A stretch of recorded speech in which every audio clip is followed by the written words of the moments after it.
My lords, I'm afraid Mr Hussain got slightly excited and ground one isn't entirely over. I'm going to address you on our additional argument that the operation of a system, and I'll come to the question of what do I mean by a system, also constitutes a function.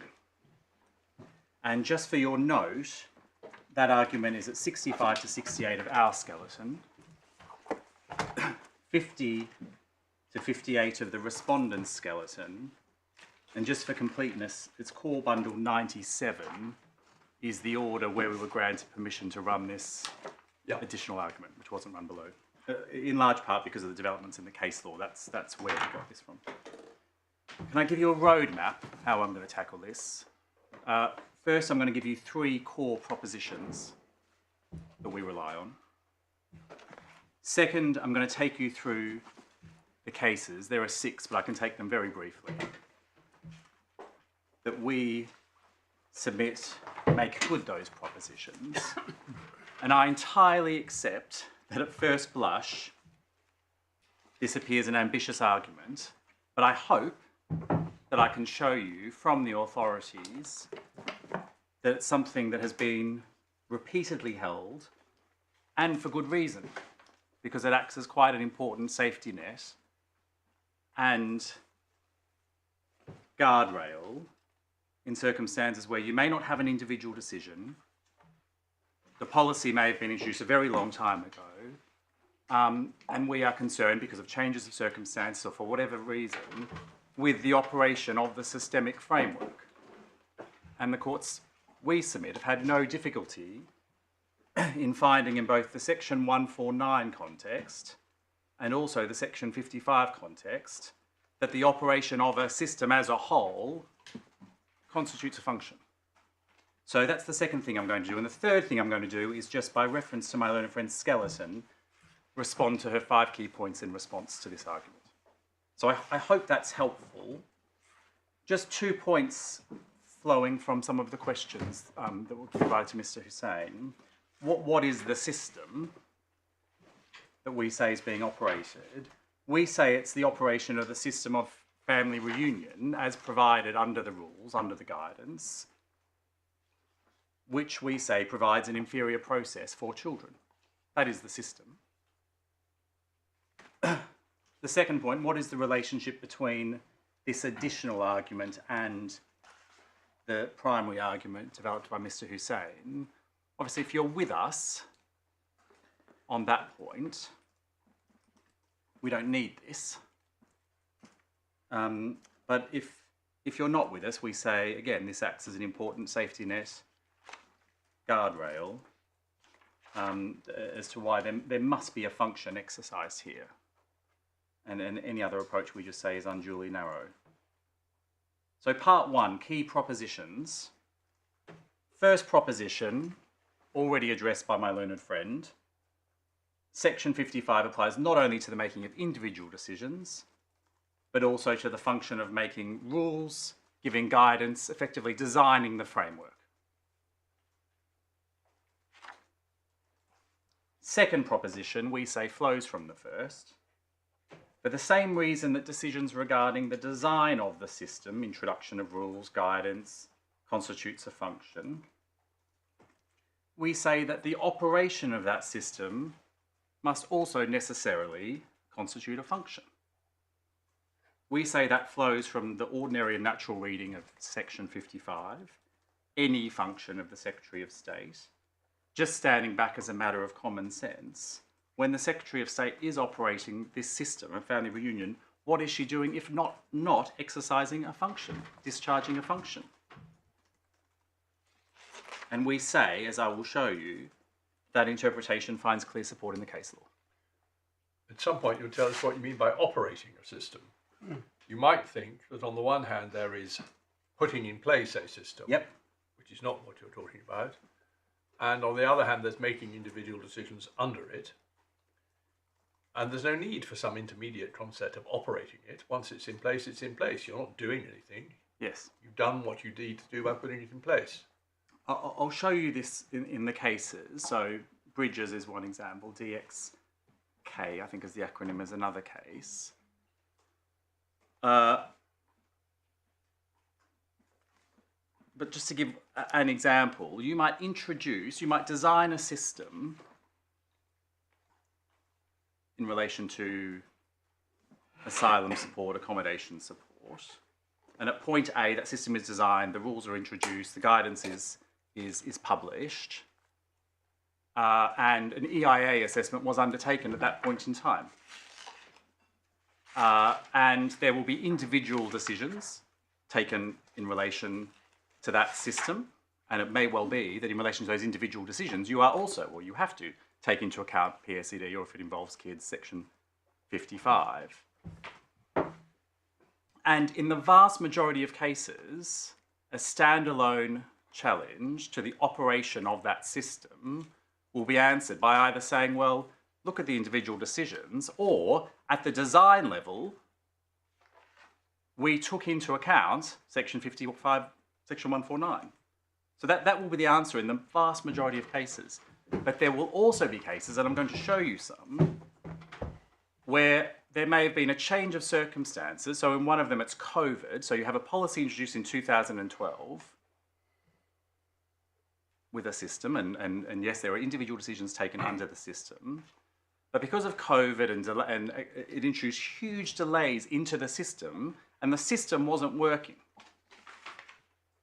And the relevant decision maker was found to be in breach of 149 because there was no proactive assessment of the system and how it was operating.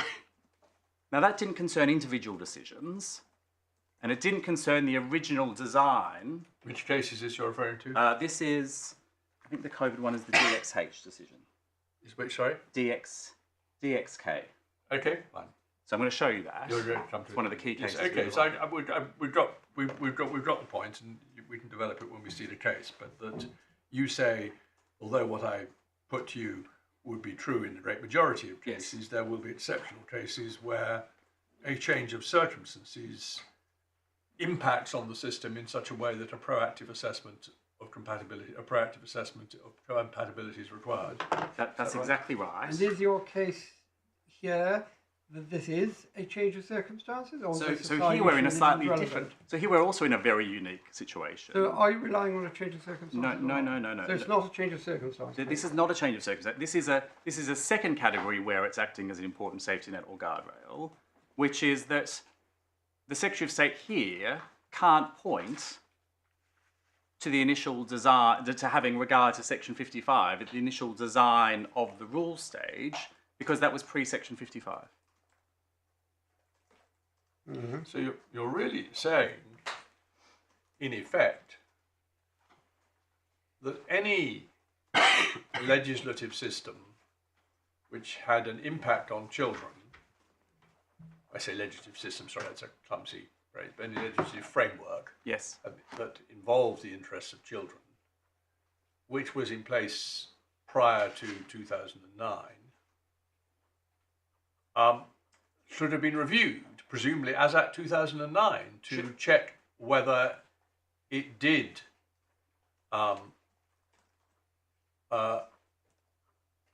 treat the interests of children as a primary consideration. That is my case.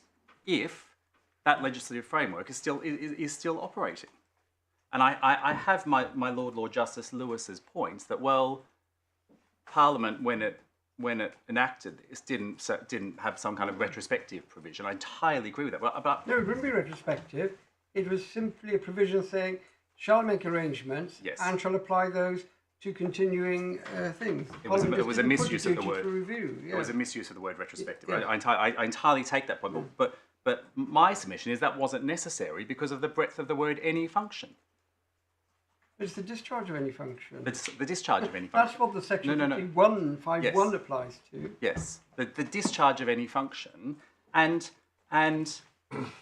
our submission, and again I will show you from the cases, and I think you have my point in the second proposition, is that operating a framework just must be something. They must be doing something They're doing a lot of things. They're making rules. They're making individual decisions. Sometimes they're making guidance. Sometimes they're taking individual decisions. But they're also implementing the framework as designed. And well, I see your case as a matter of justice on your two individual points, and they either are or aren't connected. They either are or aren't comprised by the language of Section 55. But I don't think either of them can be sort of grouped together under some, or they can be grouped together under some intermediate concept of implementing or operating. Secretary of State is doing nothing. Your true case is that Secretary of State should have done something. Well, it's not doing. The Secretary of State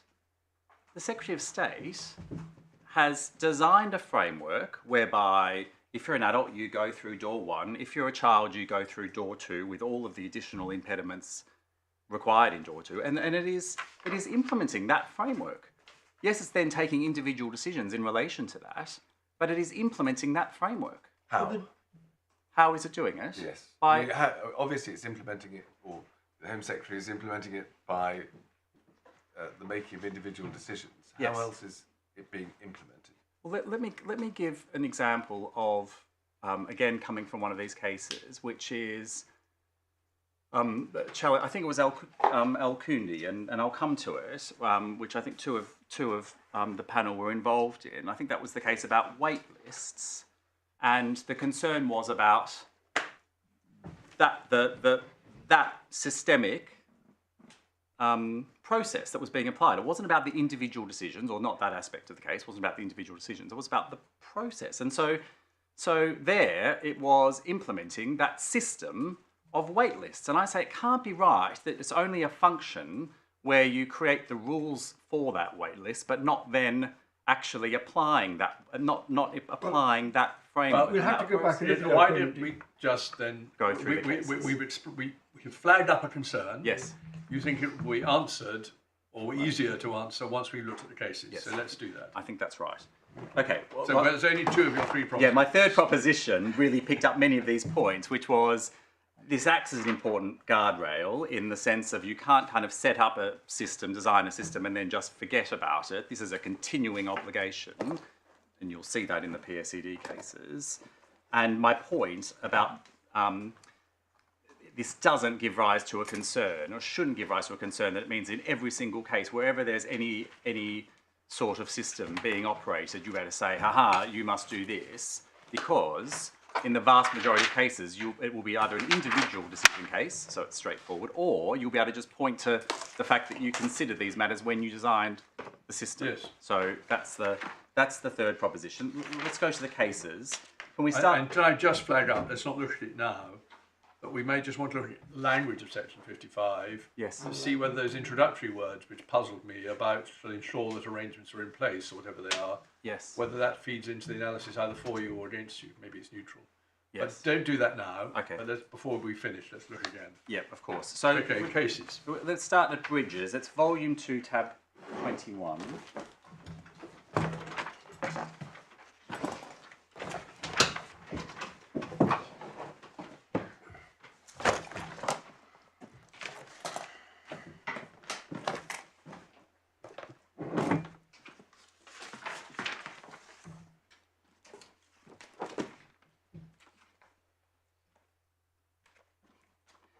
And so this case is about the deployment of automated facial recognition. It was called AFR locate.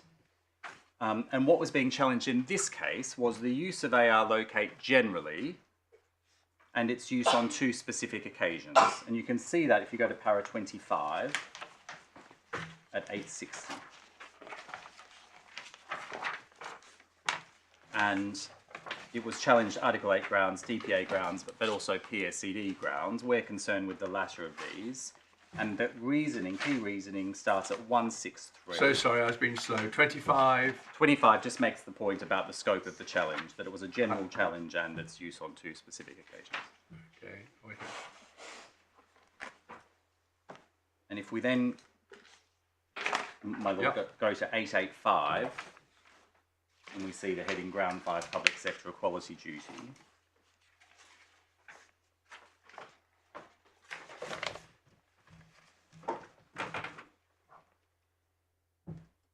Yeah. And just ask you to read 164. That's the scope of the claim.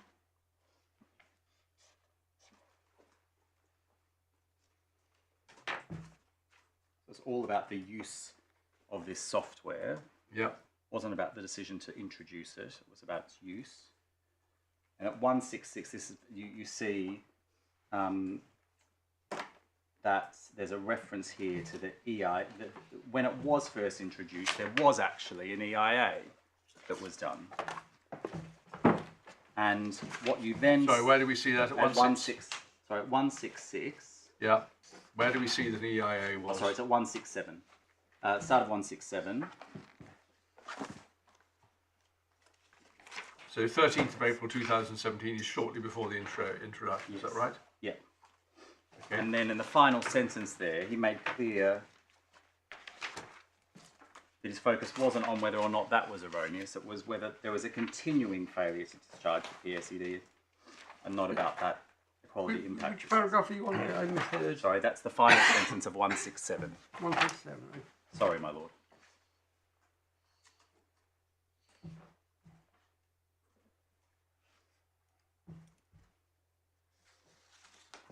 And then the same point. Final Hang on sentence. 1 second, sorry. Yes, of course.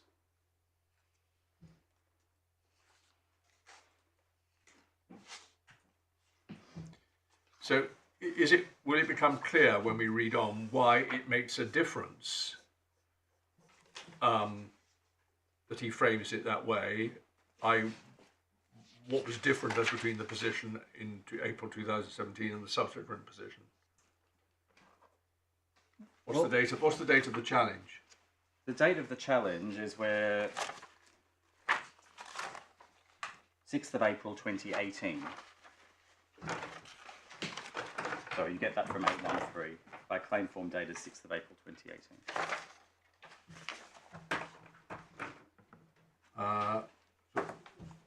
So which para? Oh, sorry, it's in the. I think it's the. So just so I can mark it up. Yeah, it's just under appeal from the divisional court, the very top of the page. By Which page? Oh, sorry, 813. 813.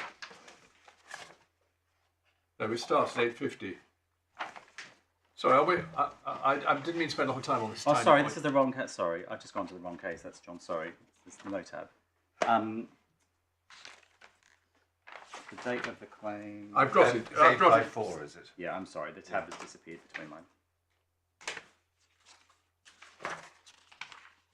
Okay. Yes. Yes, I see. Oh,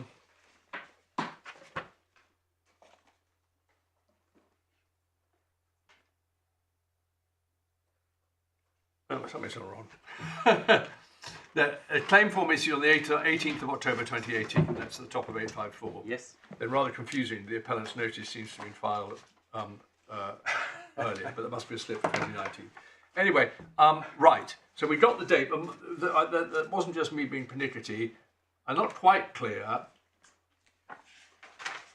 why it might have made a difference to Mr. Squires to be talking about continuing failure and a failure at the material date, since there's any months in it. Yes, well, but it may well be. Was it just for a time point? No, it wasn't just for a time point. It Right. was the point was at the time it was introduced, and you'll have done an EIA, and you'll be like, well, we think this will be all okay, and won't give rise to discrimination concerns, for instance, and there might be no reason for concern. But then when you start operating the system as a whole, there may well be material that comes to light that does cause. Yes, I see. I'm not saying you're wrong. Yes. I want to know whether that was an issue in the case. That is because he is saying, look, I'm not reliant, because you can see the problem with him saying, well, that the PSED wasn't satisfied at the initial point because an EIA was undertaken, and this is a process obligation. So that's why his complaint had to be. The complaint was, well, you have something that is so draconian and has the potential to have an impact on individuals with protected characteristics, and it's the failure to continue to test that when it's being operated. And this was at a systemic level because there was a separate challenge in this case. Okay. To two individuals. I understand that. No, and this is carry on with the passages you want to show us. This is the case that stands for the proposition 169 that this is, the PSED is a continuing obligation. And we say it's a continuing obligation because it applies to the operation of a system. Yes, where does the court, so far they're just setting out what his case was. So where's the point at which they discuss whether he can put the case that way? So then it's 174 over the page. 175, you see them set out the principles, and 1754, you see the duty is a continuing one. Well, one says the PSED must be fulfilled before and at the time when a particular policy is being considered, and then 4 is the duty is a continuing one. Yes. What does that actually mean? Well, I say that means that has to mean that it continues to apply to functions other than the introduction of the policy. But these are said to be. He's basically quoting this from Bracking, which itself is a summary of the earlier cases. Yes. It looks, therefore, as though this question of continuing obligation was considered in one of those earlier cases.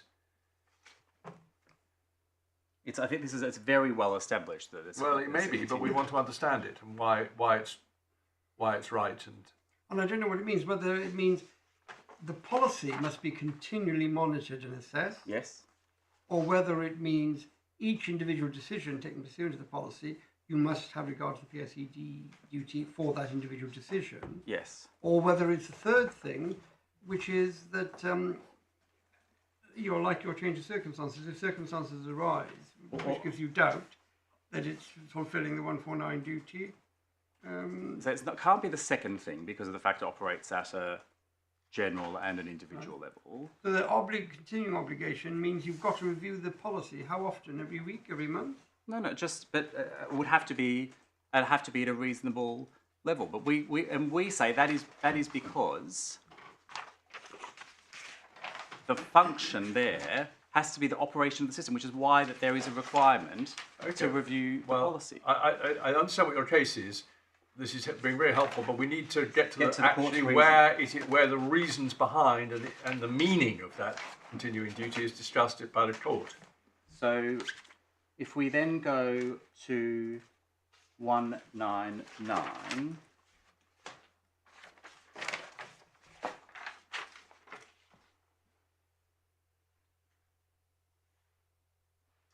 So this is the concern of the court.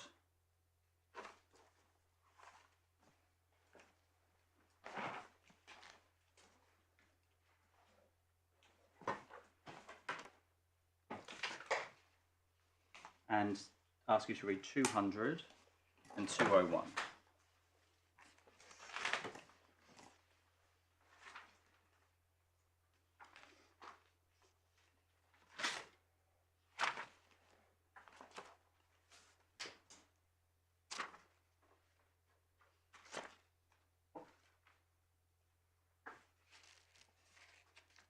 Yes, I see. Well, I agree. That seems to help you. This was, of course, a policy that came into effect after the Section 149 duty was in force. Well, that's it. It did. Yeah, and it seems to be saying at 199, I'm still reading them slowly, that they'd never sought to satisfy themselves that there was not an unacceptable bias on grounds of sex or race. Yes. So from the very outset, when the Section 149 duty was applicable, they didn't have any information. Well, they wouldn't satisfy that duty. They wouldn't have been able to at the time it was introduced because they wouldn't have had any evidence on how it was actually. But in any event, surely I see why my Lord wants to go to 199. In fact, you should do it first. But the bit that really helps you is in 200, which is framed as a separate point. Finally, we would note. Continue to review events. It is said that this is the approach required by the PSED in the context of a trial process. We don't agree. They say something even more firm. Even if it wasn't a trial process, you have to do it. Completely. It is why I started with the point that even though at first blush what I'm saying seems ambitious, I have 6 of these cases which which I say, Right. Is there anything more relevant in this case? no. Can I just flag up that if we're going to have to write something big about this, I think I would like to see bracking Yes? and or the cases which McComb or Justice McComb was summarising in bracking insofar as they relate to point 4. Yes. Which will look to be one of Brown or Hurley, which I certainly remember were big early decisions on the PSED or its predecessor. Yeah. Okay. Second case, hopefully I can take some of these slightly more quickly, is the DMA case, which is volume 2, tab 24, page 1015.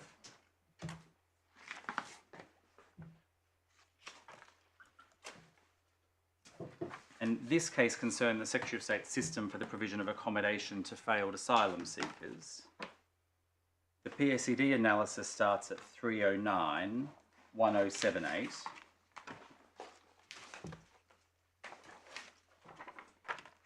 Sorry, 1078. It's paragraph 309.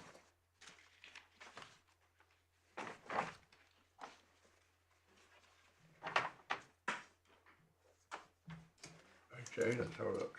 So this is Mr Justice Robin Knowles. Yeah. This is Mr Justice Robin Knowles, yes. Yep.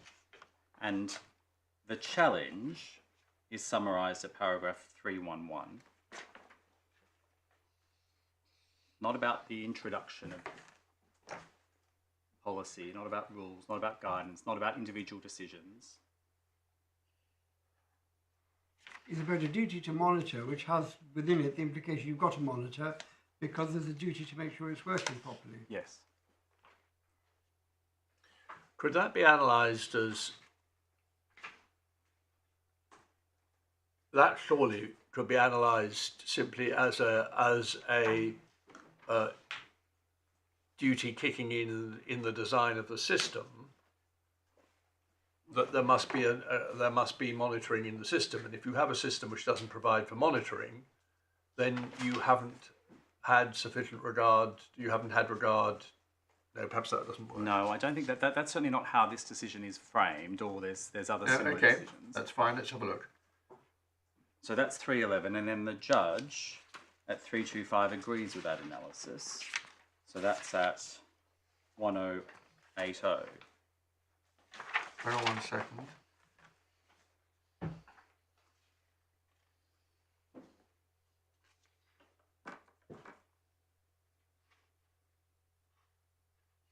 Sorry, I was just reading 313. Where were you wanting us to go to? Three. I didn't hear. 325.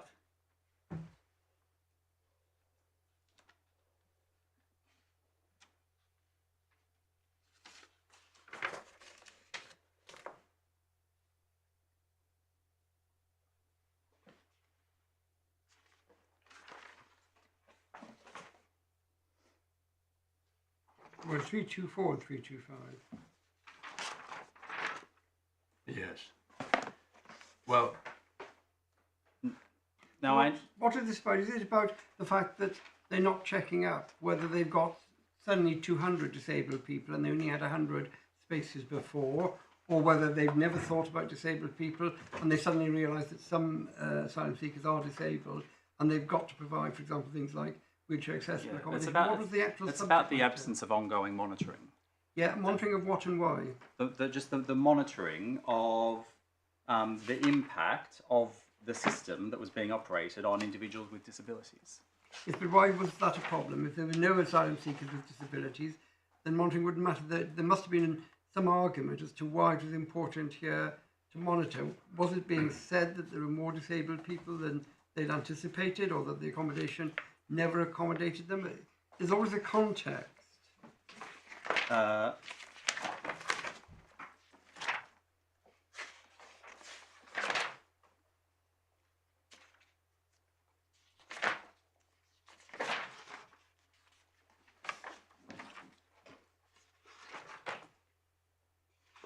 I don't think it didn't involve an individual decision. I assume that there was evidence, and I haven't gone through all Well, of the look, let's. evidence in I these think for the cases. moment, time is short. You've got 6 cases. You have already referred us to a Court of Appeal decision, case, quite. which is subject, obviously, to Ms. Giovanetti's submission. Says what you wanted to say. Yes. If this one's a little bit more difficult and is only first instance, let's not spend time on it. Can I just ask this question? Yes. We've seen in the earlier case a reference to reviewing, and this one a reference to monitoring. Yes. Is it your case that the public sector equality duty gives rise to those duties, to review or to monitor? No, it will always depend on the context. But that is about kind of the content of what the due regard obligation will have in a particular context. But what we're concerned with is the gateway. Do we get through because there is a function? And we say in these cases, they clearly felt there was a function, and then it was, well, what does due regard require? There it required monitoring or review. All I'm arguing about in our case is whether I get through that gateway. Is there a function? I'm not suggesting there'd need to be the same level of monitoring. One of the cases I'll show you actually considered 149 and then section 55, found there was a function for both, but that there was only a breach in relation to 149 because there was this higher monitoring obligation. So, but I'm concerned with the gateway, whether there is a function, not about what. And what has is to the be function in this case that you're showing us in one sentence, DMX? The function of providing asylum accommodation. Yes. The next case is a Court of Appeal case, which my Lord Justice Lewis and the Vice President will be familiar with. El Kundi. Al-Kundi. So that is at volume 2, tab 30.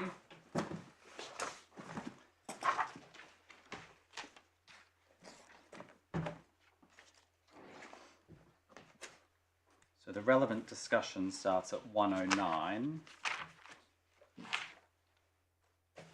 And again, this was a case where there were individual challenges, but then there was also a challenge to the lawfulness of the system generally. And the first instance court had held that the Birmingham system for the provision of accommodation breached various laws, including the PSED, generally. And the key finding, and it's the judgment of my Lord Justice Lewis, is at 114. I can just invite you to read that.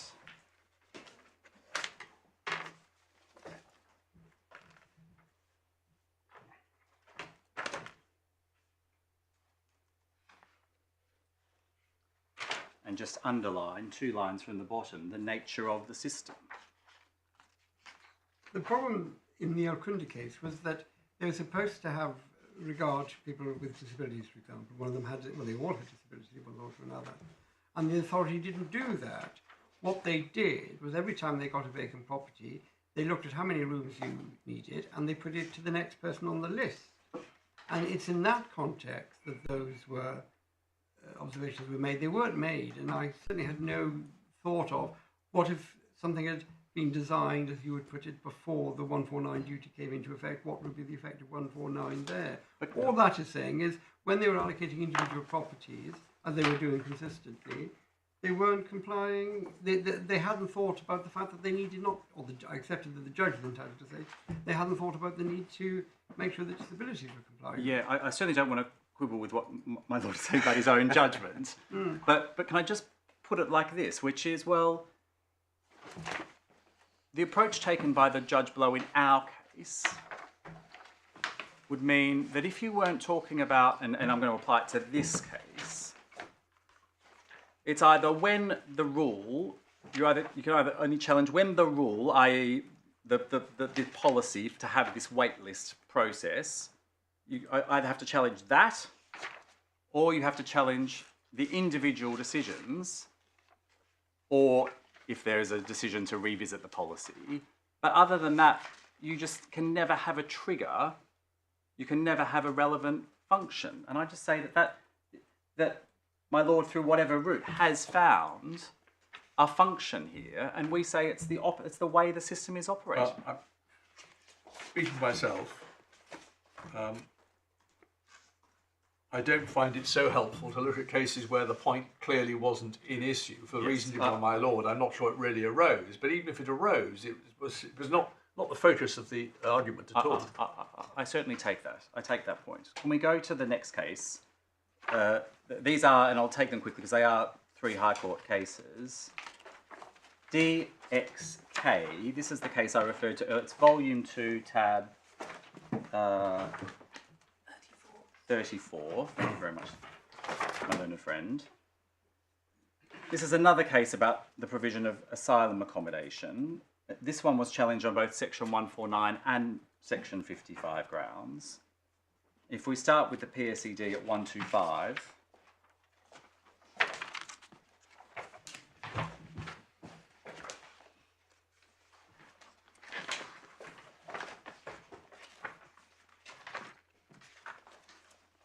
and Sorry, which paragraph did you say? sorry, it starts at 125, but the first, there's a very lengthy kind of recitation of all of the relevant principles, which I don't need to go through.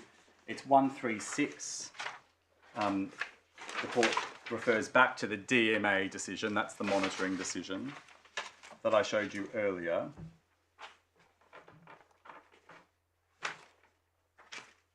And then at 146, over the page, I can just ask you to read from 146 down to the bottom of 149.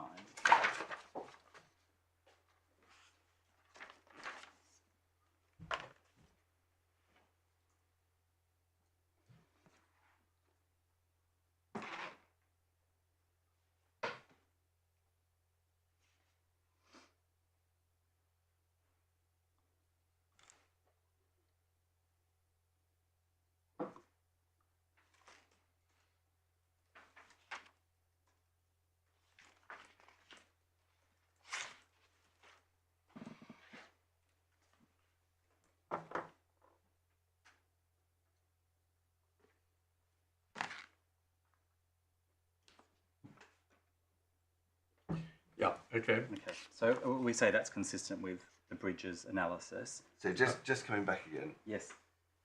given the evidence and in the light of DMA, the Home Secretary was obliged proactively to consider whether the policy was sufficient.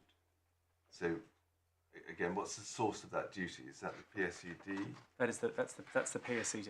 giving rise to the duty to consider? Yes. And the cross-reference back to para 1335 is effectively just a bracking, Yes.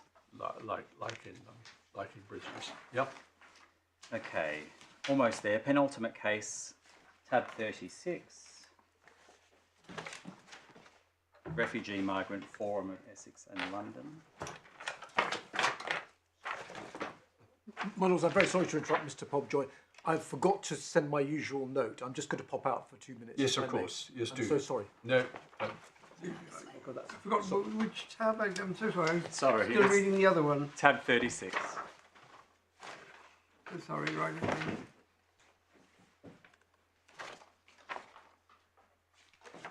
Yep. So this is Migrant Forum. Yes, so 219 What is it about? is the PSED discussion. Well, hold on. What is this all about? I mean, Oh, sorry, there's this got to be is- a context. You can't just Sorry, pick words out of an sorry, I judgment. It was Say, look, those words are the words I want to use in my case. There's got to be a context. Yeah. Let's. my lord is entirely right. I just with the departure, I just missed that section. Don't worry. No, of course. So it's the Secretary of State's ongoing failure to provide documentary proof of lawful residence to migrants whose leave to remain had been extended under Section 3C. So there's a long-standing practice, and you can see that if I can just show you the long-standing practice, not, and it was all in connection with what was then called the hostile environment, Yes. not to grant documents. Yeah. At 112, you see the points made, well, they would have had the power to do it. So we are actually here concerned. You can see a slight analogue here with that. This was about rule-making powers and the failure to introduce a rule. So it's 1112 you see that, and 1113, that the regulations did not provide for that. If we go to the PSED discussion at 219,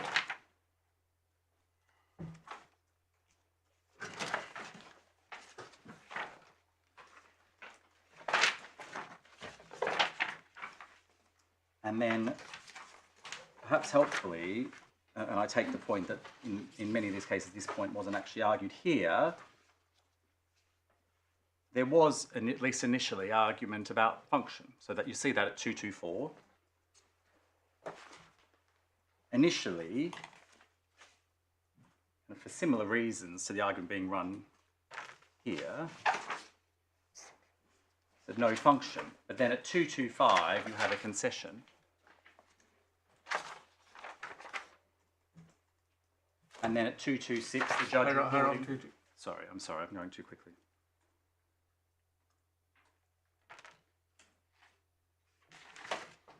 So the argument was that it was automatic, the leave is extended, and the concession was that, what? The concession was that it was engaged because of the general ancillary and administrative functions under the 1971 Act. Yes. That's not a concession that it's a continuing function, it's that there are other particular functions. Yeah, I see that, I see that, Yeah. I see that. And what it comes up again when 126, the ancillary powers and functions. What are these ancillary powers and functions? Well, it sounds, I don't want to press you, but it sounds, Mr. Hawkjoy, that you're not placing great reliance on this. Am I going too far? Well, no, I think you are going too far. So but because the ancillary functions, sorry, we'll just go back, they're the ones that I showed you back at 112. Hang on 1 second.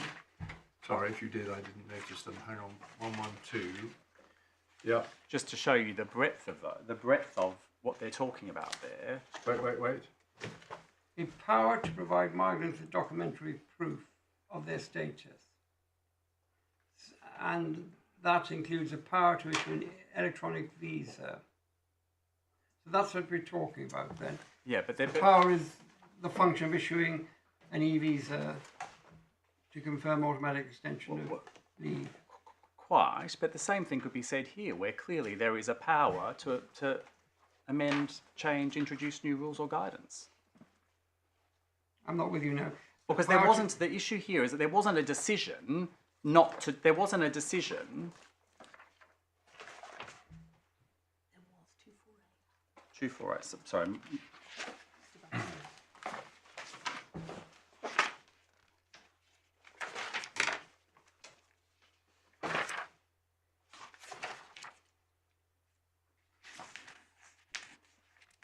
Two four eight. 240. 248, just above letter C.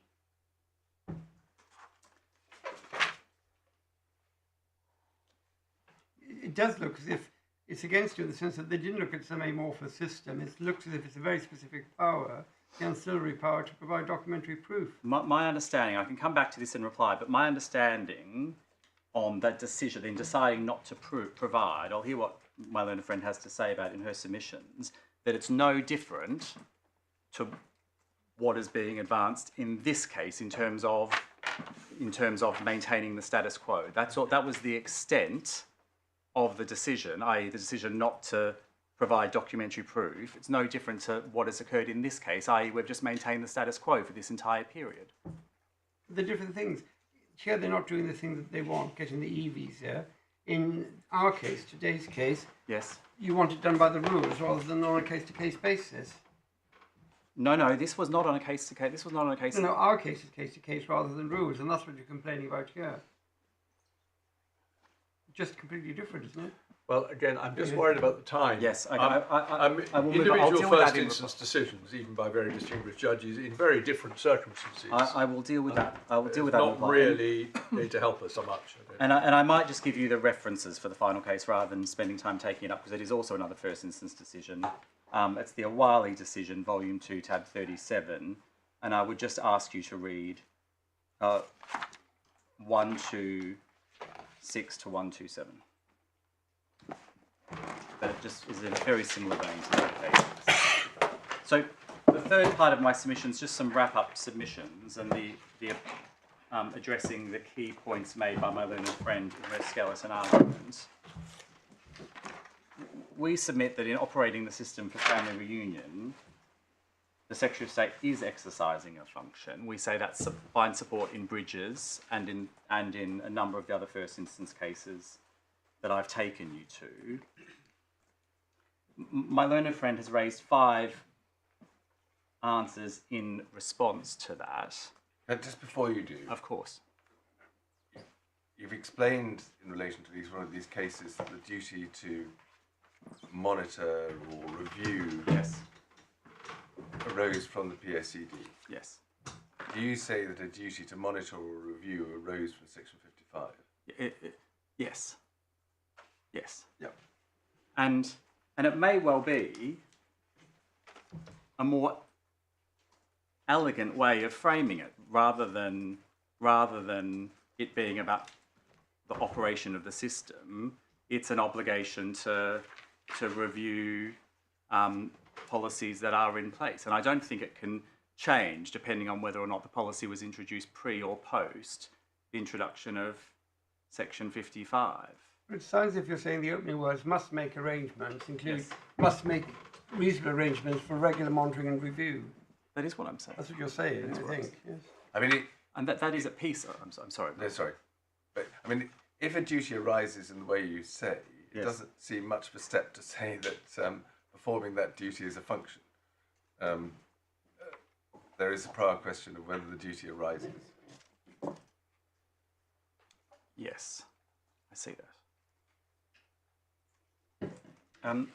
If I can go to the respondent's skeleton, might just take it up, might be helpful to take it up. So starting at paragraph 51, so it's in the core bundle, and starting at paragraph 70, page 76, paragraph 51.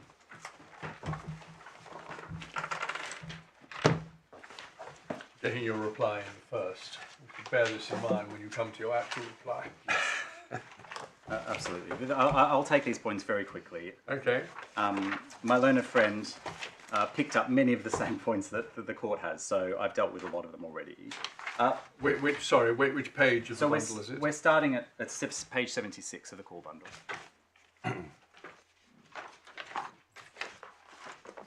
And so this is just the response to the cases. It starts at paragraph 51.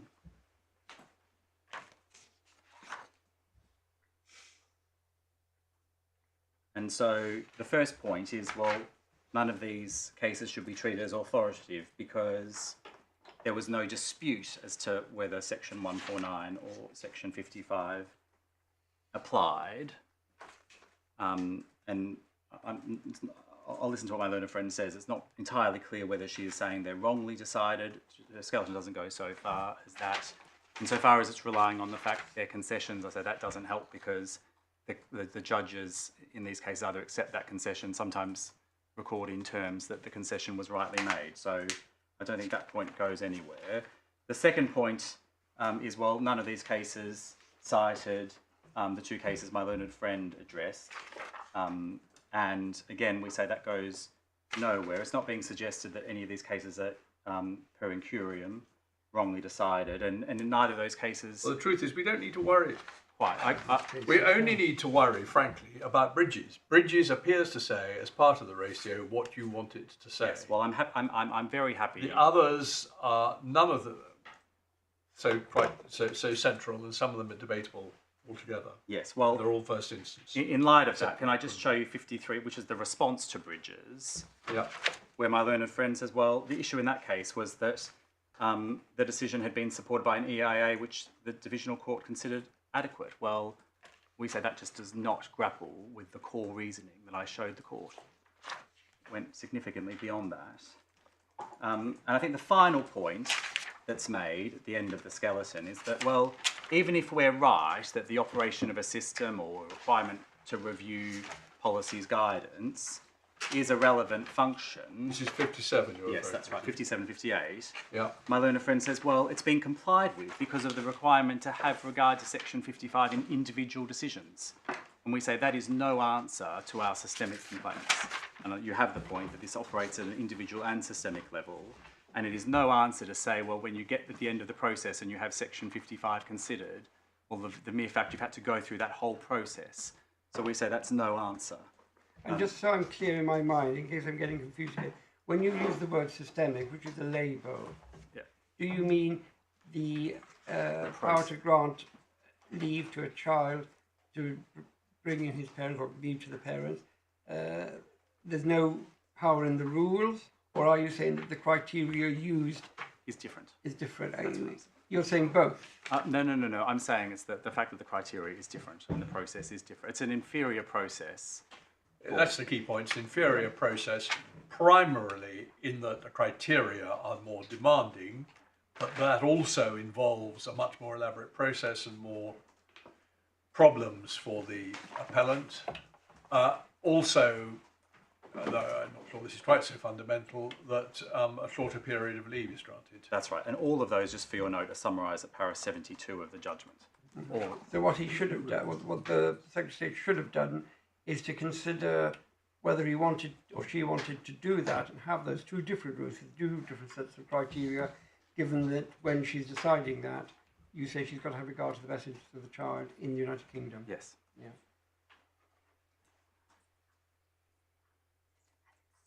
Yes. They are my submissions. I'm sorry if I've gone half on. No, you've been as succinct as the nature of the issues allowed.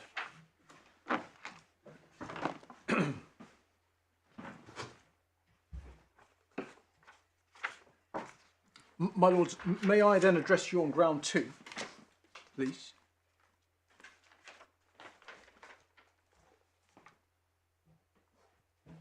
Of course. And I'll try to finish on ground 2 today and make a start on ground 3, and then if there's overlap, I'll finish ground 3 or do ground 3 tomorrow from at 10 o'clock, if that's okay. But the heart of the challenge, there's a slightly different challenge in ground 3, but ground 2 is where I want to spend most of my time, if I may. The judge addresses ground 2 at paragraphs 143 to 157 of his judgment, our skeleton 72 to 82. So 144, the judge below cited the well-known 4-question approach from Lady Hale in the DA case. So ambit, status, different treatment, justification. 1 to 2, questions 1 to 2, ambit, status were not an issue. At 147, the judge addressed the third question, differential treatment of persons similarly situated, or treatment, the same treatment of those relevantly differently situated. And he concluded at 153 that there was a difference in treatment, but only as regards spouses, in that children couldn't sponsor spouses. And at 154, he concluded that the rules treated children and adult refugees in the same way because neither could act as sponsors for their parents and siblings.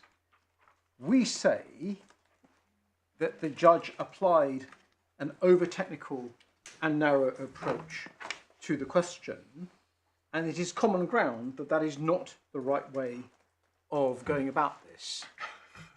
I mean, if you put it that way, it's bound to be common ground if it's over-technical. But anyway, yeah. So the respondent says that at paragraph. Sorry if I'm making a silly point. The authorities show, getting to the point really, the authorities show, and this is our skeleton at 76 where we cite them, but I'll tell you where I get to. What you've got to do, the question is whether, quote, the difference in treatment of which complaint is made. That's hang on 1 second. Quote, No, I want to write this down. I was going to repeat myself to help you. But Difference of treatment in respect to which complaint is made. yes. Yep. Whether that can, quote, withstand scrutiny. That's the essential question. Sorry, That's but that question means nothing. 4. What do you mean can withstand scrutiny? Well, is it justified or not?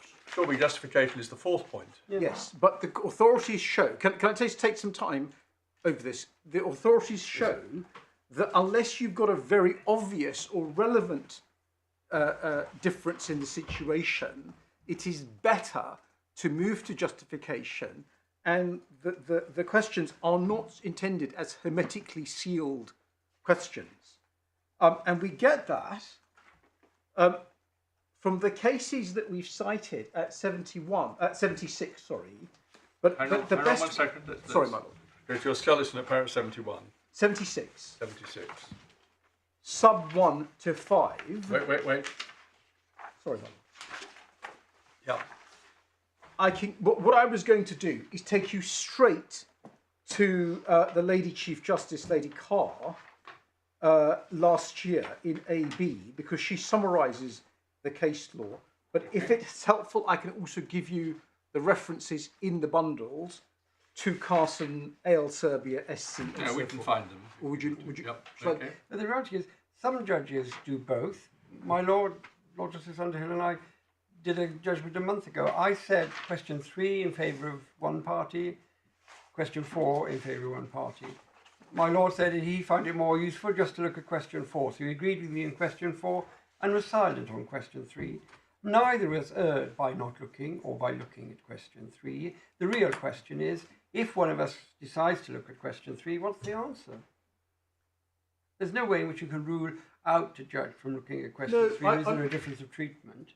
I'm saying something substantive, which is that one should only fail on 3 and not get to 4 if there's an obvious difference in the situation. Test is material analogous. Different treatment because people in a material analogous position or a relevantly similar position are treated differently. Can I- Or Yeah. the other one, the Philiminos one.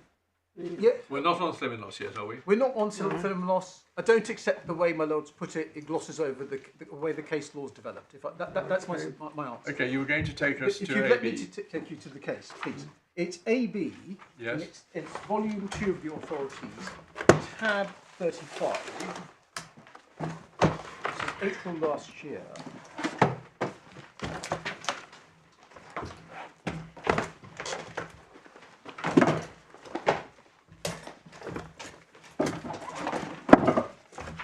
You're familiar to both Miss Mike and Mr. Anderson. So this was a case about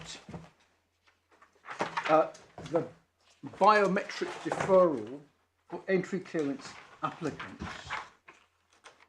And the issue was there discrimination between Afghan and Ukrainian claimants, contrary to Article 8 and 14. We see that from paragraph 4, page 1448. You'll see from paragraph 7 that the claimant, AB, was a prosecutor who prosecuted the Taliban. I needn't trouble you with any more facts. I can take you straight away to the analysis of the discrimination point, which is at page 1459. It begins at 38, if you have that. Yep. And then at 39, you've got the DA questions. And at 41, Lady Carr often said that over-analysis is to be avoided. She cites Lord Nichols in Carson, prefer to keep the formulation simple as non-technical as possible. And Article 14 doesn't apply unless it's in connection with, so ambit, and on a ground status, the questions 1 and 2. If this prerequisite is satisfied, then you have this. The essential question for the court is whether the alleged discrimination, that is, the difference in treatment of which complaint is made, that was my quotation, can withstand scrutiny. Sometimes the answer to this will be plain, maybe such an obvious, relevant difference, that was my answer to my Lord Justice Lewis, between the claimant and those with whom he seeks to compare himself, situations can't be regarded as analogous. Sometimes if the position isn't so clear, different approaches called for, court scrutiny may be best directed at Okay. considering justification. Well, that's helpful. 42, AL Serbia, another House of Lords case. Unless there are very obvious relevant differences between the two situations, better to concentrate on justification. So you see why I responded to my Lord in the way I did. And then SC and Lord Justice Singh in SWP cited, I can skip over that part, that paragraph, and then 43. These authoritative statements confirm that the framework of 4 questions is a useful guide when considering a claim of discrimination, but that it is not a series of self-contained tests. Depending on the facts of the case, more or less attention may be need to be paid to one or more of the first 3 questions. There may be an interrelationship between them and the last question at all events, except in cases that can be clearly seen to fall outside the scope of Article 14. All roads will lead to Lord Nichols' essential question of justification. It will usually be convenient to arrive there by the shortest route. So there is a vice in focusing, over-focusing on question 3. Of course it's a question 3. You don't ignore it. It doesn't vanish. But that is the approach at the highest level that has been advocated. And that is the approach which I would say this court has to take. What follows, paragraph 77, it is for the claimant of our skeletons, to select our chosen comparator, and the court should then ask if we're relevantly similar or analogous, and unless there's an obvious relevant difference or very obvious relevant differences, then the court should move to the question of justification. Now, here we say it is not the case that the situation of DM, my client, and the hypothetical adult, let us say his mother had entered before he did, was obviously and relevantly different. Both would wish to reunite with the very same people, the very same family unit, and it just so happens that that family unit is also the paradigm family unit in the context of protection of family life. See the cases the judge referred to at paragraph 151, Kugathas and so forth. And indeed, for the UNHCR, parents, the nuclear family, parents and minor children, is the conceptual floor, though not the conceptual ceiling. I'm being very slow. Can I just check, who are the 2 people that you're comparing with in 78? My client and his mum. Right, so those are the comparators. Yes. DM and DM's mother. Yes. A child and their parent. So if she came first, she could bring him. If he came first, She can't bring her. Right, okay, Yeah, just so I got it. And everybody else. Yeah. Well, you say everyone else, just for clarity of thinking, the position of the siblings is different. Suppose he didn't have, suppose the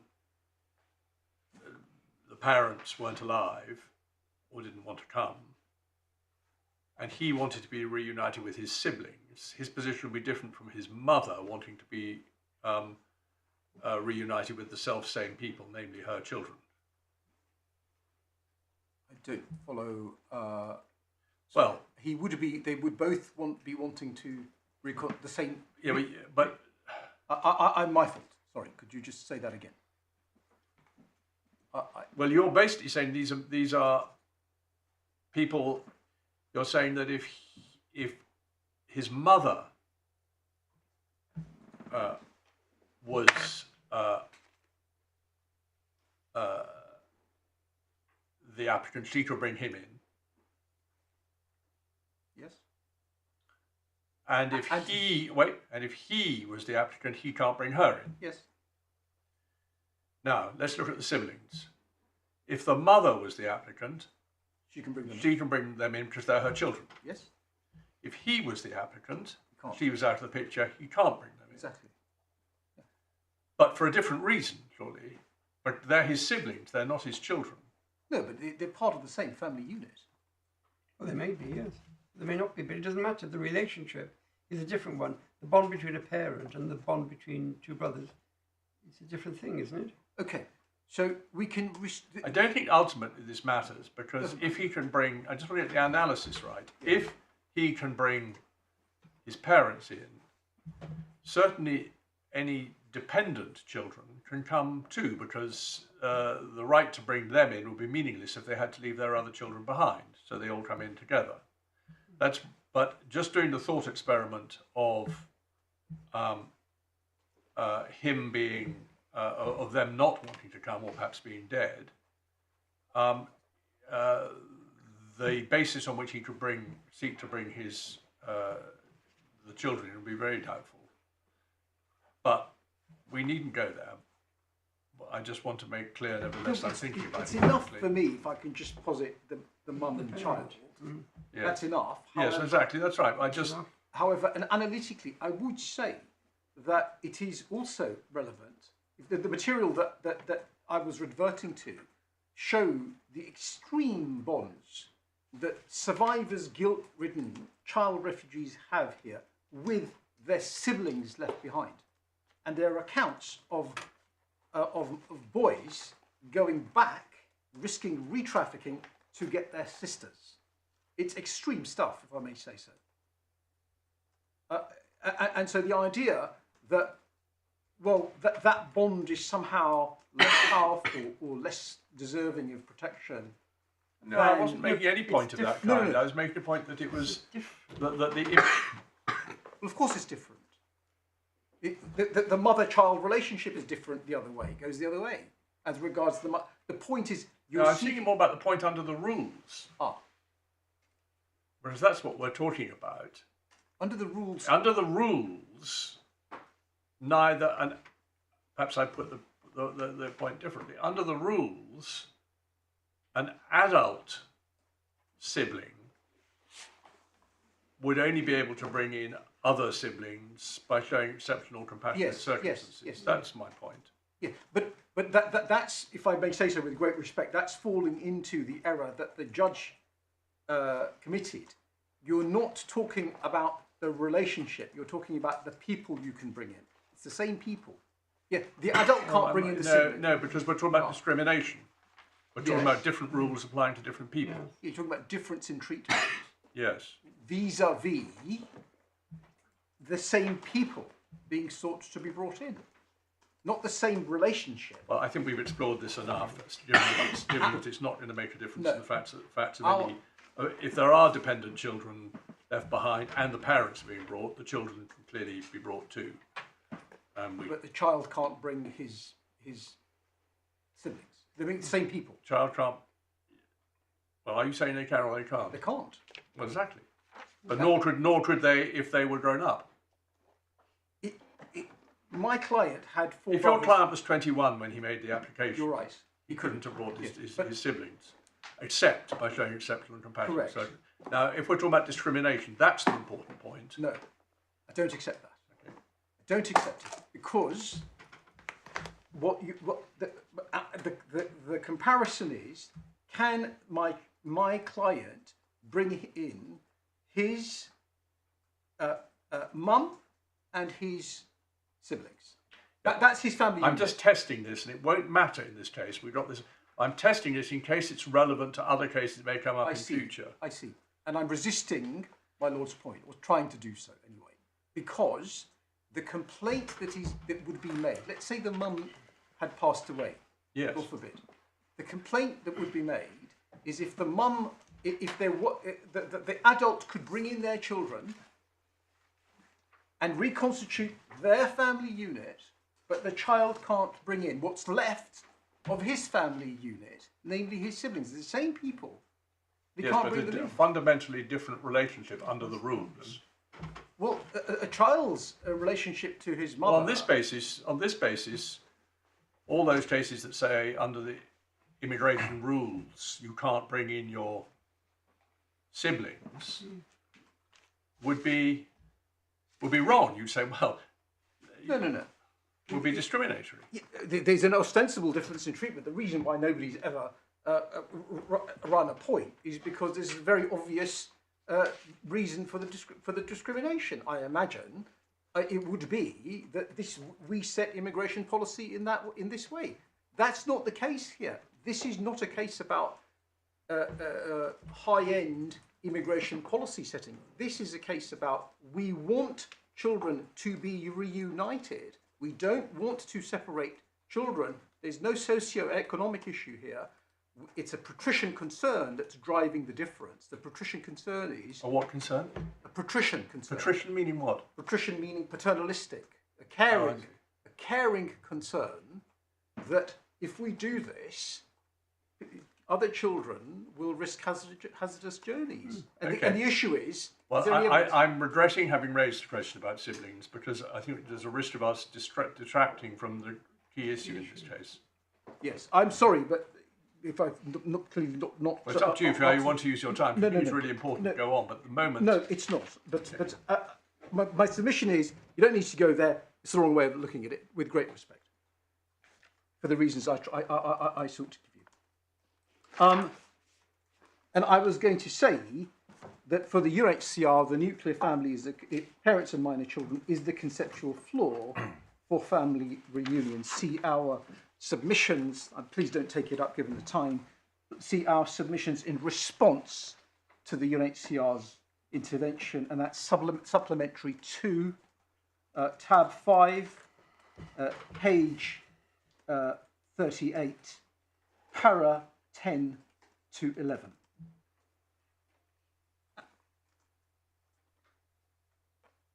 And the relevant bit of the underlying material, it's the latest guidance in 2024. It's page 139 of that bundle, paragraph 17. Quote, family includes, at the very minimum, members of the nuclear or close family. Now, it is, of course, possible to look at this issue, as the judge did, from a different angle and consider whether there's differential treatment vis-a-vis spouses, and the answer is yes, there is. The adult can bring their spouse, the child can't bring theirs, as the judge said at 153. Or vis-a-vis parents and siblings, this is my Lord's point. You can look at it like that, or vis-a-vis parents and siblings, for both the adult and the child refugee. And no, there isn't differential treatment there.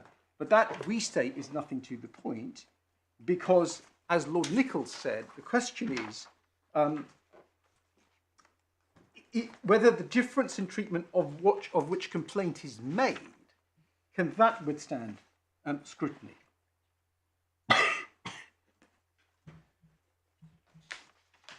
Now, the respondent raises a point. I'm just going to deal with it very quickly because I can reserve it to reply.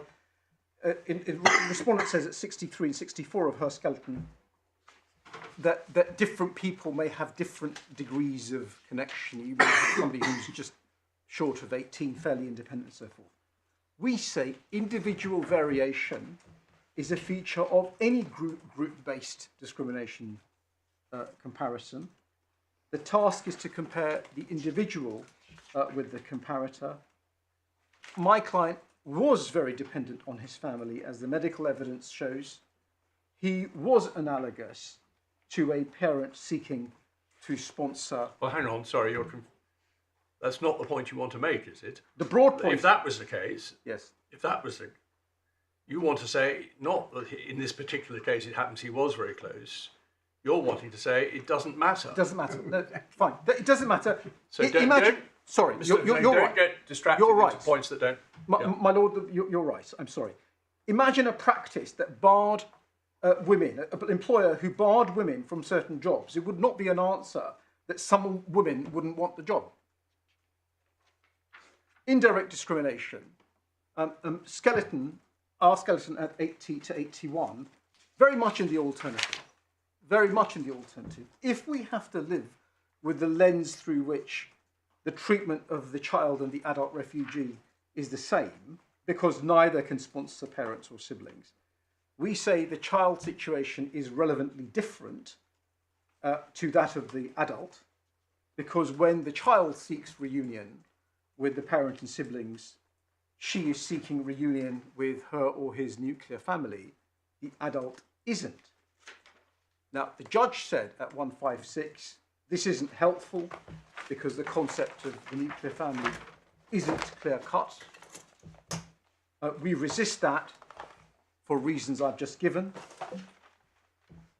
But perhaps the deeper point is that, in general terms, the harm to a child in being separated. Sorry, I don't. What are the reasons just given why you resist The family unit not being a helpful tool, we say. Well, no, not the family unit, the Nuclear family unit, sorry. Yes.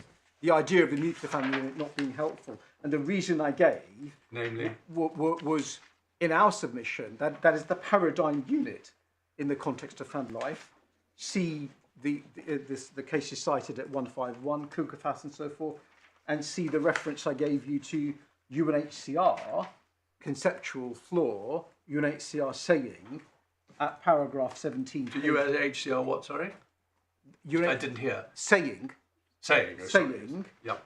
that family, in quote, family includes at the very minimum members of the nuclear family. But isn't that unhelpful? Just the fact UNHCR says it doesn't necessarily mean it's helpful. But I don't know quite what the nuclear family means. I'm trying to say the nuclear family... The nuclear family to me means parents and children. Yes.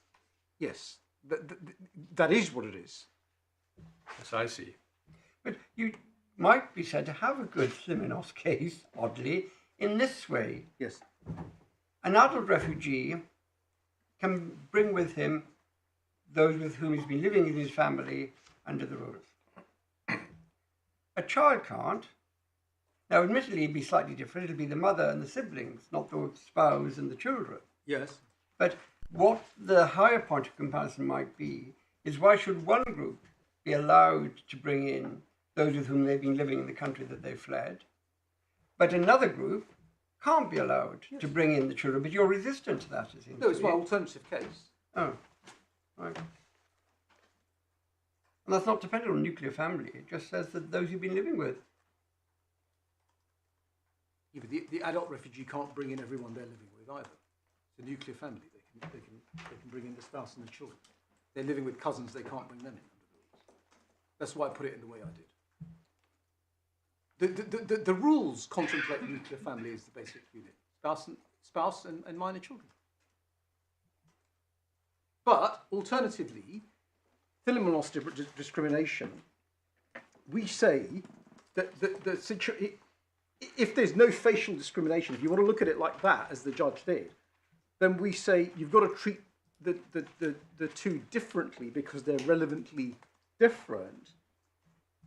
Because the harm to a child in being separated from parents and siblings is likely to be more severe than that to an adult being separated. But even that's irrelevant because the Philomenos thing, what you've got is a group who need to be treated differently because by and large, I know there could be exceptions, the children are not going to be married and they're not going to have their own children. But they will have people who have familial ties to them. They can't bring any of their familial tie people in, but the adult ones can bring their familial ties. Well, that's direct discrimination, my lord. That's you just made my It's case. not, because there's no direct discrimination. Neither of them can bring in a parent or a sibling. That doesn't matter for the adult one because he's bringing in, if it's exactly his wife and children. But it does matter for a child because they won't have the same family ties that an adult has. Because when you're 15, you're not married by and large. You don't have 6 children. Yes, and you're seeking reunion with the same people. So they are in a situation where if you're assessing the importance of family ties to them, you must bear in mind the fact that by definition of their chronicle age, they're not going to have the same sort of family ties that the older people have. And I don't know why you're so resistant to that, but there we are. No, I see an argument to that effect. Whether it's right or not is another question. No. But the point in Philomenos discrimination, what I was going to come to, is the fairly obvious point that adults tend to be more resilient than children. It's been recognised at House Lords level that if you split a parent from their child, the impact will be greater on the child. That's Lady Hare. Isn't it also that it's not just resilience, children have, or children under 18, have a greater degree of dependence on their child, emotional, sometimes other respects as well, but emotional dependence, than vice versa. Obviously, parents love their children, but they're not dependent on them in that way. Isn't that a fundamental difference that for Stimulos purposes, you say ought to be reflected. It is. Indeed, Lady Hale said in E.M. Lebanon, we've got it here if you want it, I'm sorry it's not in the bundle, she said, paragraph 46, that the violation of the child's right is of greater weight than the violation of his mother's right. Children need to be brought up in a stable and loving home, preferably by parents who are committed to their interests. Disrupting such a home risks causing lasting damage to their development, damage which is Well, different. it's all pretty obvious stuff, but I think, could you hand up that? Yes, and she said a similar thing in a case called Chikwamba, which... Well, we know Chikwamba, but we only want to see what you want to show us, but that sounds... Yeah. E.M. Lebanon will provide for you. We've in fact got it here, but I can give it in later. You say you have got it here, or you Yeah, have... we've got it here. Okay. Wasn't in the bundle. Sorry, it's not a very good report. Would you like a... Well, obviously we'd like the law report, though. It is a law report, I think, but it's a Lexis transcript. No, we'll get you a proper one. Don't you? So if you can get through the differential treatment question 3, either we don't ask it, or either one or other ways of getting through the differential treatment, you're then on to justification. We're then to justification. Thank you. So sorry. Yeah. Now we've got this. I don't know what this isn't anything to do with Lady Hale. That's a mistake. Please ignore that. That's a mistake. We're up to E.M. Lebanon. Give it to us tomorrow. Sorry, my lord. I thought E.M. Lebanon, and if it's in the law report, obviously we want it in the proper law report version. Yes. It is in the law report. Okay, but that's fine. This case... Lord Bingham's last case. Okay, right, now... Justification. So the judge doesn't deal with that. It's subject of a respondent's notice. Yes. Point 3. I'm happy to address it. Makes a lot of sense. Well, you've got to address it, haven't you? Well, on one view, I just win in it, and you decide what to do. But because you didn't do it. But hang on, no. You can't do that. No, It doesn't work that way. The Secretary of State is putting forward a justification argument. If you don't meet it, she might persuade us, and then you lose. I'll address it. Okay. I'm not going to get into an arid debate. There's obvious overlap between ground 3 anyway. Yeah. So, can I first address you on the standard of review? The judge dealt with these factors when he was looking at ground 3 rationality. Judgments 2, the second judgment, 37 to 43. He recognised that there were elements which pointed both ways. May I acknowledge that there are some factors here which point in favour of greater deference, but they are not, we say, as strong as the respondents suggest. So firstly, the context. Immigration control. The judge said this was an intensely political issue. The respondent says this is a matter of socio-economic policy, therefore wide margin. That's her skeleton 62, Roman 3. However, we submit, firstly, this case is not about socio-economic policy in any significant sense, because of the point I made some time ago. The justification advanced is not that we need to keep migration low because of social consequences, or to reduce the burden on the public purse. That's not the justification. See the judge at 160.3, where he said, as counsel submitted, the Secretary of State has not sought to justify this feature of the rules on economic grounds. Indeed, there is much evidence from the UNHCR about how family reunion promotes social cohesion and integration, promotes well-being. So is this right? You say the only justification that is effectively being advanced is that the risk to other children, and perhaps to society, but certainly most prominently to other children, of promoting, making it easier to have family reunion for children. I'll start again. The risks of encouraging more children to come on their own, as she perceives it to be, outweigh the advantages to particular children and perhaps even to society of allowing family reunion for children who do come here. Yes, with a qualifier on hazardous journeys. Yes. I mean, they wouldn't if you had a. If you could airlift them. Yeah, fair enough. But realistically, But that shows the sharp edge of the justification. Sorry, Mark. yes. I'm talking But realistically, hazardous journeys, I think, is what they are primarily concerned about. Oh no, they say in terms. Yes, well, exactly.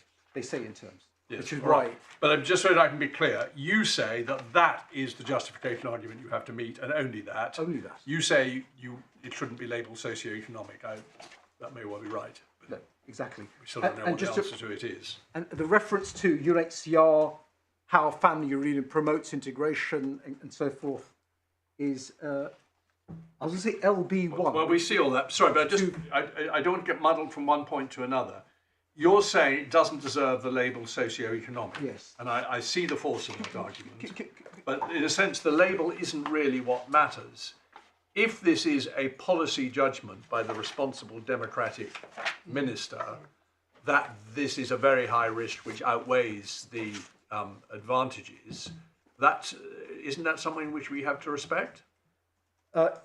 Yes, at time 1, not at time 25 years. I'll come on to that in a minute.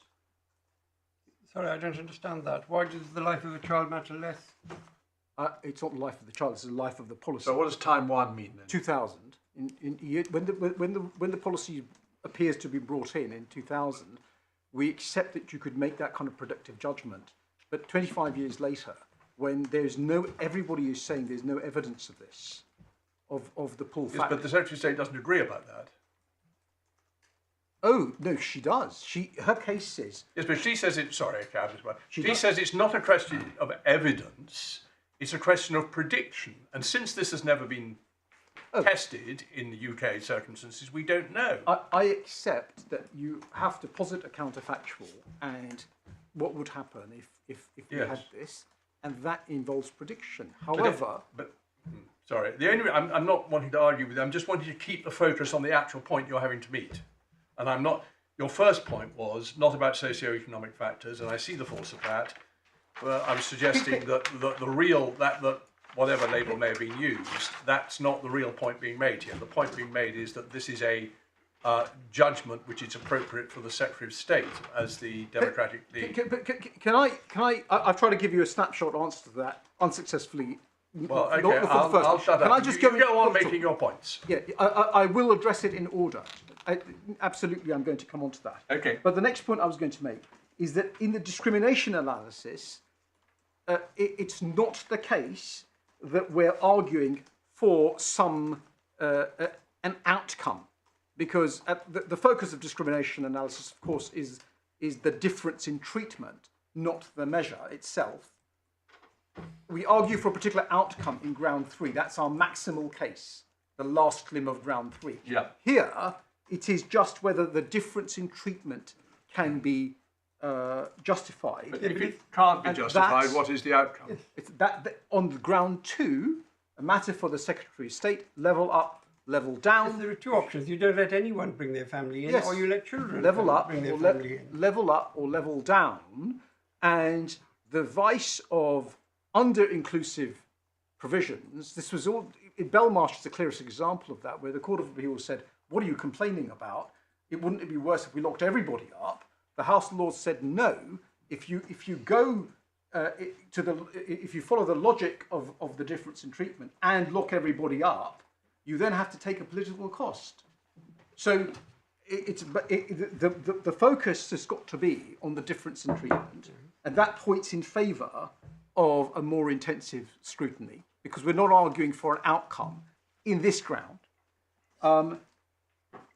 Just on the socioeconomic point, I appreciate the point about labels. The Court of Appeal accepted that can be infinitely variable. You probably have that point. It's not worth. It's the Court of Appeal in what case? JCWI. I can just give you the reference. The greater the element of economic or social policy involved, the greater the appropriate degree of deference, the less Yeah, conversely. okay, we've got the point, yes. It's a very obvious point. If you want the references, authorities 2, tab 22, page 950, paragraph 140. That case also makes the point that where the decision maker has never made an assessment, because you say, my lord, that this is the concern, but they've never assessed it. They've never assessed whether that's apt to justify the really quite dramatic consequences of continued So separation. just at the structure of your points, is this your third point? Yes, it's my third point. So third point is never assessed. Never assessed, and we know that when the decision maker hasn't assessed the question of proportionality properly, then the court will give limited weight to that exercise. What do you mean you've never assessed? I don't understand. The Secretary of State, on the one hand, has children in the United Kingdom. On the other hand, she's concerned about people who either might be persuaded to travel alone and be abused en route, or might undertake hazardous journeys and suffer death on a boat in the Channel. And the Secretary of State has weighed the risk. And she's No, she hasn't. She hasn't. She hasn't. She has not weighed the risk. She has not said, look, this is my concern. That outweighs the harm that this is, or the problems that my existing system is visiting. She's never done that. That's the point of the evidence of Mr. Bulchard's. I thought he was dealing with 55. No. He says we don't care about the risk to children. It's just not something that's ever crossed our mind. The harm that the regime is visiting on children here, like Mike, it's the risk that I'm asking they have. about. Well, that's just one part of it. Your point is that what Article 14 requires Yes. is, in the context of justification, what is that the decision maker shall have weighed not just the downsides of equal treatment, Yes. but the downsides of equal treatment against the downsides of unequal treatment. Exactly, Mike. Yeah, okay, I've got it. They've never done that. That's the whole point. How do we know she's never done that? Oh, because of all the business about no active consideration, ministerial red line. That was about Section 55. It's But the ministerial red line may be because she thinks that the risk of harm to children by allowing them to be brought in outweighs. My lord, she's never considered it How do you know? because that was the evidence. Well, if she says it's a red line, she must have made some decision about it. Well, the evidence about 2000 is opaque. There's no real evidence And about not about 2000. Since then, the red line stuff is much more recent. No, 2000. It's all the way through. Well, I've just at random picked page 137 to 138 in the supplementary bundle because I find this surprising from what I've read. And at 137, we happen to have a government response to something that says she's worried about putting more lives at risk, she supports the principle of family unity and so on. And that, although you may quibble about it, but it seems to me that the two things she's got in mind are one, family unification, two, risk to children who might... Sorry, where are you? Supplementary bundle 137, 138. I just opened it at random. So this is a response to the House of Lords European Committee. Yeah. And she says at the bottom, 137, 138, on the one hand, she's worried about children at risk, but on the other hand, over the page, she's keen on family unity and she thinks it should be through what she calls legal routes. So the suggestion that she's never even thought about this just seems very surprising. I said, I tried to make a very careful submission, no doubt failing. Lord Justice, my Lord the Vice President had it. Yes. Which is, you've got to look at two sides of the scales.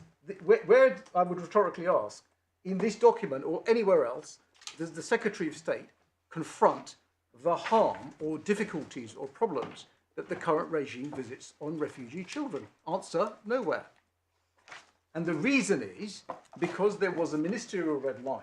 Ministers were just not interested in reviewing the position, both as regards their justification, given the repeated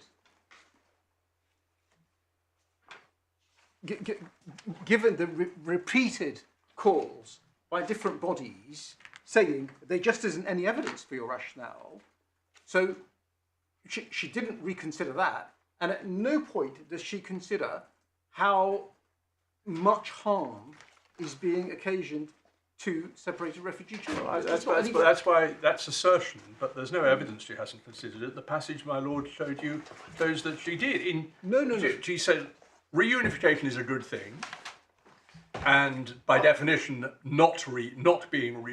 being separated from your children is very harmful. On the other hand, she says in that self-same response, the risks of bringing unaccompanied children to this country on a hazardous journey weigh very heavily. So she's clearly had both in mind and reached a conclusion. With respect, all she says is it's in their best interest, but she does no analysis of how much harm it's. Well, you might know think how much harm. It's terribly harmful, and she must be aware of that. Well, I respectfully submit the burden is on them to show with evidence what the analysis was. You haven't got any evidence of that. What would the analysis look like? These things are incommensurable. Oh yes, well, I mean, Lord Sales has written all about this. Of course, they're incommensurable, but that's why you need a witness statement saying, "Look, this is what we looked at, and this was our assessment." I mean, we know what they looked at, and we know what the outcome was. There's no evidence that they looked at the material, the amnesty material, the UNHCR material. But why would they have? Because that's showing them how. But they would know anyway. The idea that people do not know how terribly damaging it is for children to be stranded in this country without their parents, without their families, There's no evidence. is not realistic. There's no evidence of that. But you need evidence. Yes. We need evidence, we submit, because of, at this stage of the analysis, we've shown differential treatment that requires justification with evidence, not just assertion, not just by. Well, sorry, we're on a different point at the moment. I'm sorry. The point we're on is whether they have never considered it. Assessed it was your words. Assessment, yeah, they haven't. Yes, okay, they've never assessed it. Now, we mustn't muddle these points up. Assessment means, to me, turning your mind to the harm done Yes. by the current policy and the harm done by a change of policy. Yes. You're saying that the Secretary of State has never done that. No. And you've been shown some material which suggests that at a high level she has done it. You say that's not good enough because she should have shown all the material she'd read or had and analysed it and weighed one against the other in some measured way. Yes. Now, I do say that, and for good measure, I do say, I hope it's not being cheeky, but there's an Article 9 issue with the document that my Lord showed me as well. well, it's not helpful, Mr. Hussain. I didn't put it in the bundle. I'm sorry. You keep rushing off into other points. Sorry. When we get to justification, and so when we get to the actual substance of justification, it may well be material to look at all this.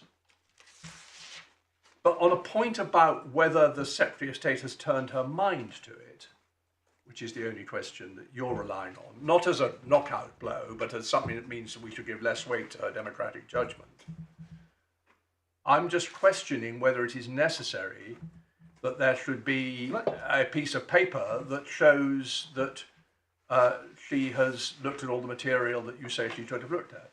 But I think your submission is it is necessary. My submission is necessary, but I'm going to reflect on that because I've got significant brain power greater than mine on my team. I'm sorry, this thing's become more heated than I meant it to become. Not But at all, I was trying to focus on what point you're making at what stage. No. It's a very fair point, my lord, because I see the distinction that you're making. Query whether there's any assessment at all to which the court could defer versus was the assessment adequate?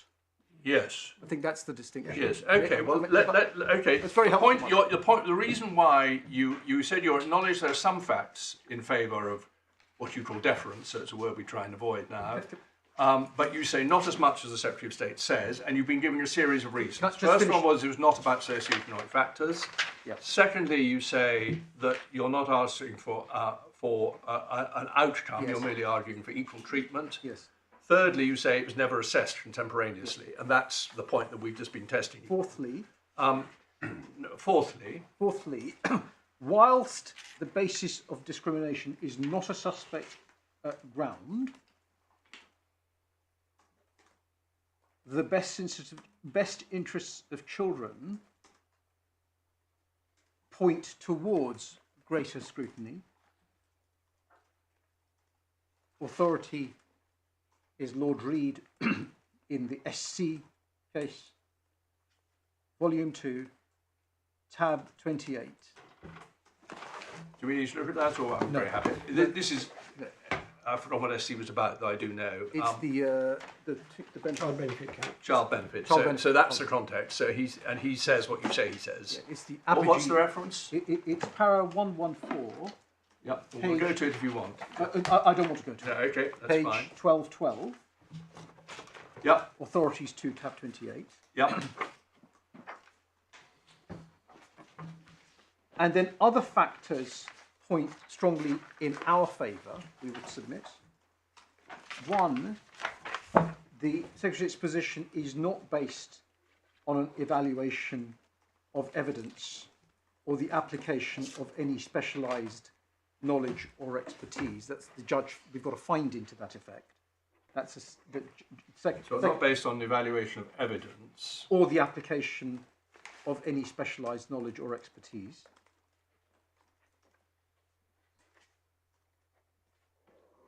We have that in the second judgment, paragraph 40, sub 4. And indeed,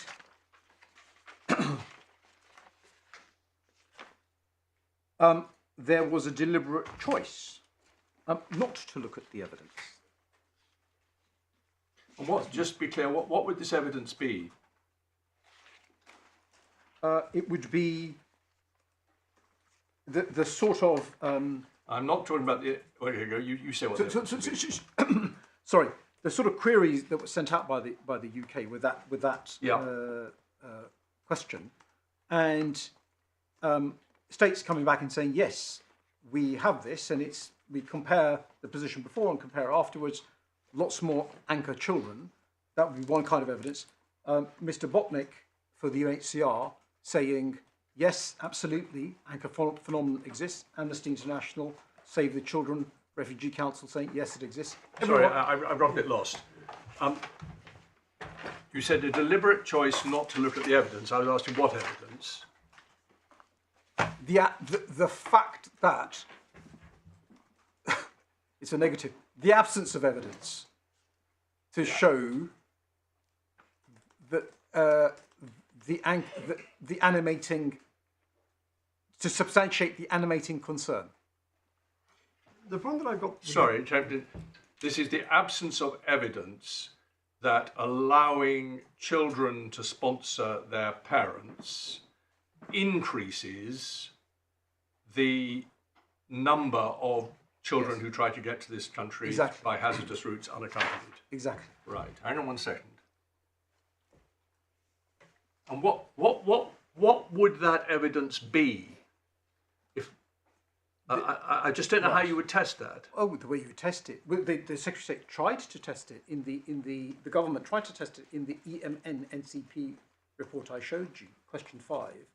Have you had an increase in children coming? And the answer was, well, no. Well, we haven't been shown any of that, but Right. Okay. So but you're telling me if we look through those 17 answers or 22 answers, they all say there hasn't been any. the judge, they say that, they say it's not clear, just isn't clear. There's no evidence in support. They say it isn't clear. There's no evidence in support of that. No, sorry. It's very important to think clearly about this. You don't. This is a predictive assessment. What would happen if we did this? Would more children come on small boats and be subject to the horrific experience of travelling as a child in the hands of these unscrupulous people?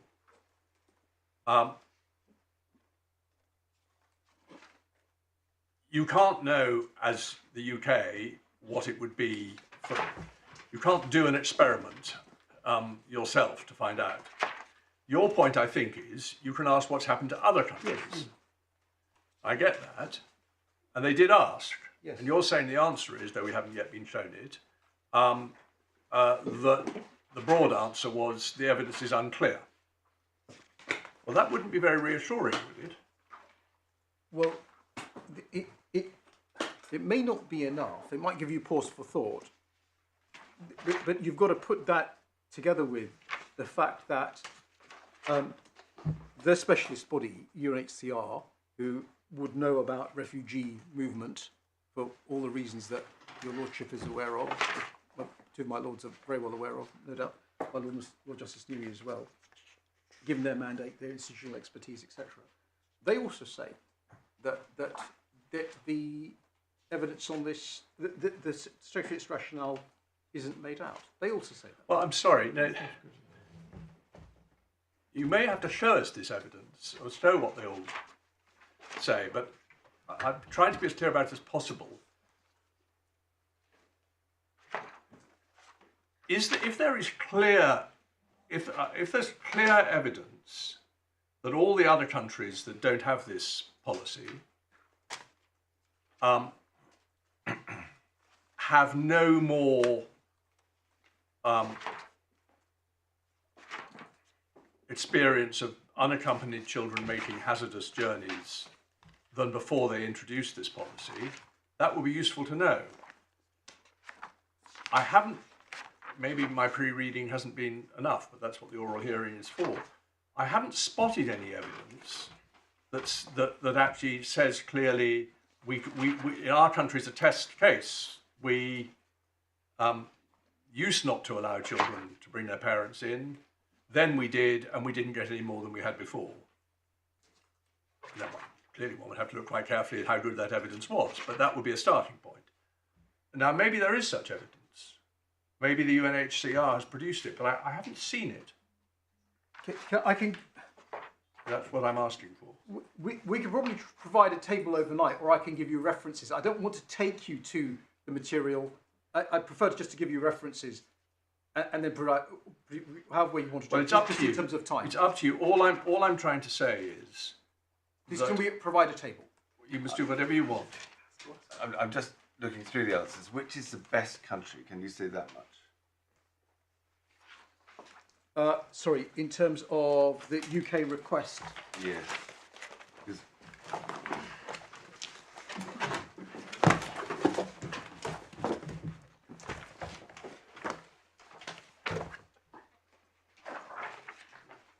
they rather tend to say, we don't know. Yes. I think that's absolutely fair, and that's And why in a way, that's rather what you'd expect, isn't it? Because it's actually quite even. Your paradigm case would be a country which used not to allow it, then changed. Even if there was then no change in the difference in the number of unaccompanied migrant children, you still wouldn't know whether there might be changes in the circumstances. This is a very fluid. This is a very fluid. Yes. Migration flows change from year to year. Patterns change. Yeah. It's ultimately about a judgment that you have to make. Norway helpfully says it is an interesting issue, and we will suggest it for future research. Yeah. The judge's conclusion is at 169, where he says the statement which the Chief Inspector reported the Home Office is making, that it was difficult to disaggregate the relative impact of varying pull factors. It was difficult to directly compare other EU policies and other countries varying their criteria and so forth. Well, that's what I was going to ask you, because you've got additional factors here. We've left the European Union. We can't return immigrants as we used to be able to do to the countries of first entry. We have left the European Union. I'm sure we've left the European Union. And we don't have the Dublin III regulation. You don't have that, correct. Yeah. But it's not, doesn't follow that you can't return. That's what EK was all about. Well, no. Clearly, I'm not saying you can never return. They did it there with discussion. But the framework, previously we were members of the European Union, we had Dublin III and they could return. That has gone. We know that there's been an increase in boat travel between the French and Belgian coast and the coast of the United Kingdom, with more people coming in. You know that. Nobody's suggesting otherwise. So you've got those additional factors. The suggestion is that people who come through France, who could claim asylum in a Western country, don't want to do that for reasons that aren't clear from the evidence, and many of them wanted to come to the United Kingdom. So that may provide a difference between the polity. So first you've got the litmus test of can we find a country in the European Union which now allows it and didn't previously allow it. But then you'd have the second question, would the experience in the United Kingdom mirror that experience? You've got those two questions, haven't you? Yes, you have, with the qualification that the issue here isn't so much the Dublin issue of people being in the EU and coming to the UK, the EK issue. It's more why people being sent from their home countries. Yes. That's the issue. Well, it's the pull factor of the United Kingdom, and also if they get here now, they can't be subject to special arrangements. They're not going to be returned under Dublin 3, and there's been an increase in boat traffic. Yeah, but that's got nothing to do with hazardous journeys. Well, I think we had, it might I suppose you could do. It might have been, but you're certainly right to make the point. When we talk about hazardous journeys, we're not only talking about small boats. No, They are very hazardous, and particularly for children. Yes. We're talking about the whole experience of a teenage child, sometimes hardly even that age, travelling on their own with unscrupulous adults in dangerous circumstances from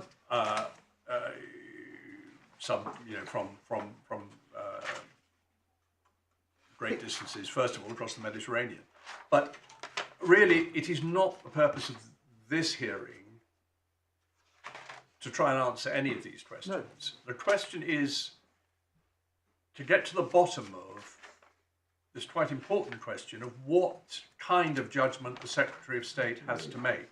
Can I just make this clear so you can deal with it? The Secretary of State basically says, look, this is a predictive assessment. It can only ever be a matter of judgment. There are no reliable data. If I, no doubt with the benefit of my officials, but nevertheless I ultimately, as Secretary of State, decide that the risk of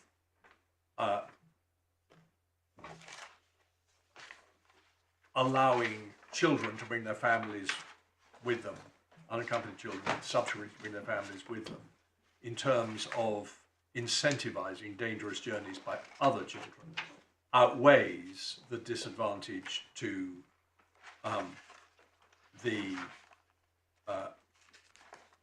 them of having to go through a much more elaborate process to bring their families.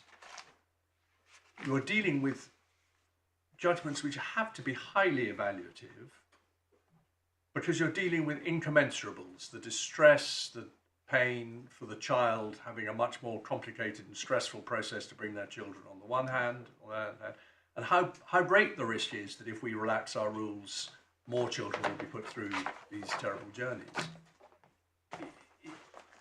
What is the evidential input? Different people make different judgments. We know most of the EU countries have made a different judgment. We know the UNHCR makes a different judgment. We know, as it happens, that a few other countries have made the same judgment. I think we're told Canada, the US, and Switzerland. But the point is, it's a matter of judgment, isn't it? Where hard-edged, objective criteria are not likely to give you answers. Well, except that. Now I've said my piece. And no. It's very helpful. It's always helpful, as my lord will know, to have interventions from the bench. It's always helpful. I would say, except that the Secretary of State sought evidence, and sorry, what I just didn't hear. What sought evidence through her request. That question. Yes, tried. The response was unclear. So you've got an unclear picture relating to a matter of deep concern. I accept, of course it is, hazardous journeys, on the one hand, versus proven colossal distress on the other. That's the incommensurable. Yeah. And we say, when it comes to the substance, at least, that there's no evidence of how those incommensurables have been weighed. I was on fact. I think this may turn on how intensely one scrutinises the issue, and I just want to make 3 further points. Yes, please do. I think we've done enough of this. But No, it's very helpful. I'm not just trying to be sycophantic. It's actually incredibly helpful. The first is I made the first point. I'm going to make 3 further points. Yes, Firstly, what points to an intensive review? The stakes for those who are affected are extremely pressing, as the court recognised. Secondly, second further point is that we are, I'm afraid to say, certainly in Europe, an outlier. And the evidence of that is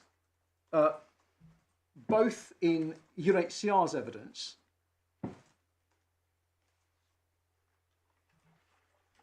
it's in the Amnesty International document.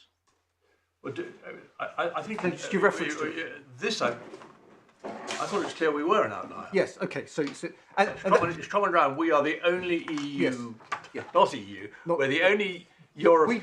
Between us and the EU countries, we're the only one. Yes. Who because we opted out of family reunion directive, and then Denmark and Ireland then legislated to allow. Okay, but we don't need the details. The important point is we're the only one who has this policy. Yes. And that's accepted. And consensus across European states is a factor which points in favour of greater scrutiny. See Lord Reid, SC, at paragraph 113 sub 3. Yep. The fourth point I was going to make is 113. what did I say? 115 sub 3. 115. Paragraph 115 sub 3 in Supreme Court. Thank you. And then the fourth point I wanted to make is to spend just a little bit of time on the case of Killer, which is a House Laws Authority. Before you go on to that, could I ask you one question about SC and the factors? And it may be a red herring. On parliamentary material, what he says is you can look at the fact that something was considered, but you can't then assess the weight of it. Parliament, we are told in the evidence, and they're not the decision maker, has twice considered private members' bills to allow reunification of the sort that you want, and we are told, unless we've got the evidence wrong, that Parliament has twice decided not to enact. They got timed out. Prorogation was one of them. Yeah. So, but the short answer hardly.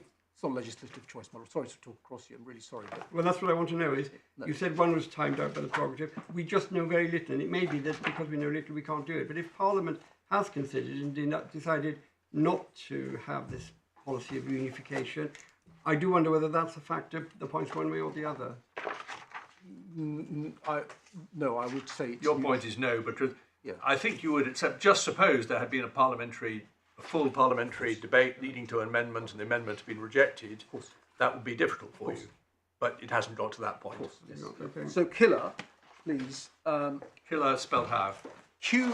Oh, Keeler. Yeah, it's that Keeler. Sorry. Sorry. You say Killer, I say Keeler.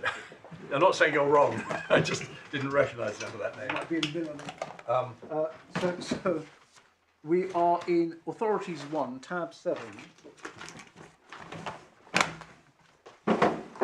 Page 167. Yep, got it. So this was a case about an immigration rule which said that you couldn't get leave as the spouse of somebody who's here if either you or your spouse were under 21, and the rule was designed to deter forced marriages. And you see it's the judgment of Lord Wilson. It begins at 177. You see that at paragraph 1. And then can I please invite you to cast your eyes over paragraphs 3 to 8 in Lord Wilson. Do you want us to read them? Yes, please. Yes. 3 to 8.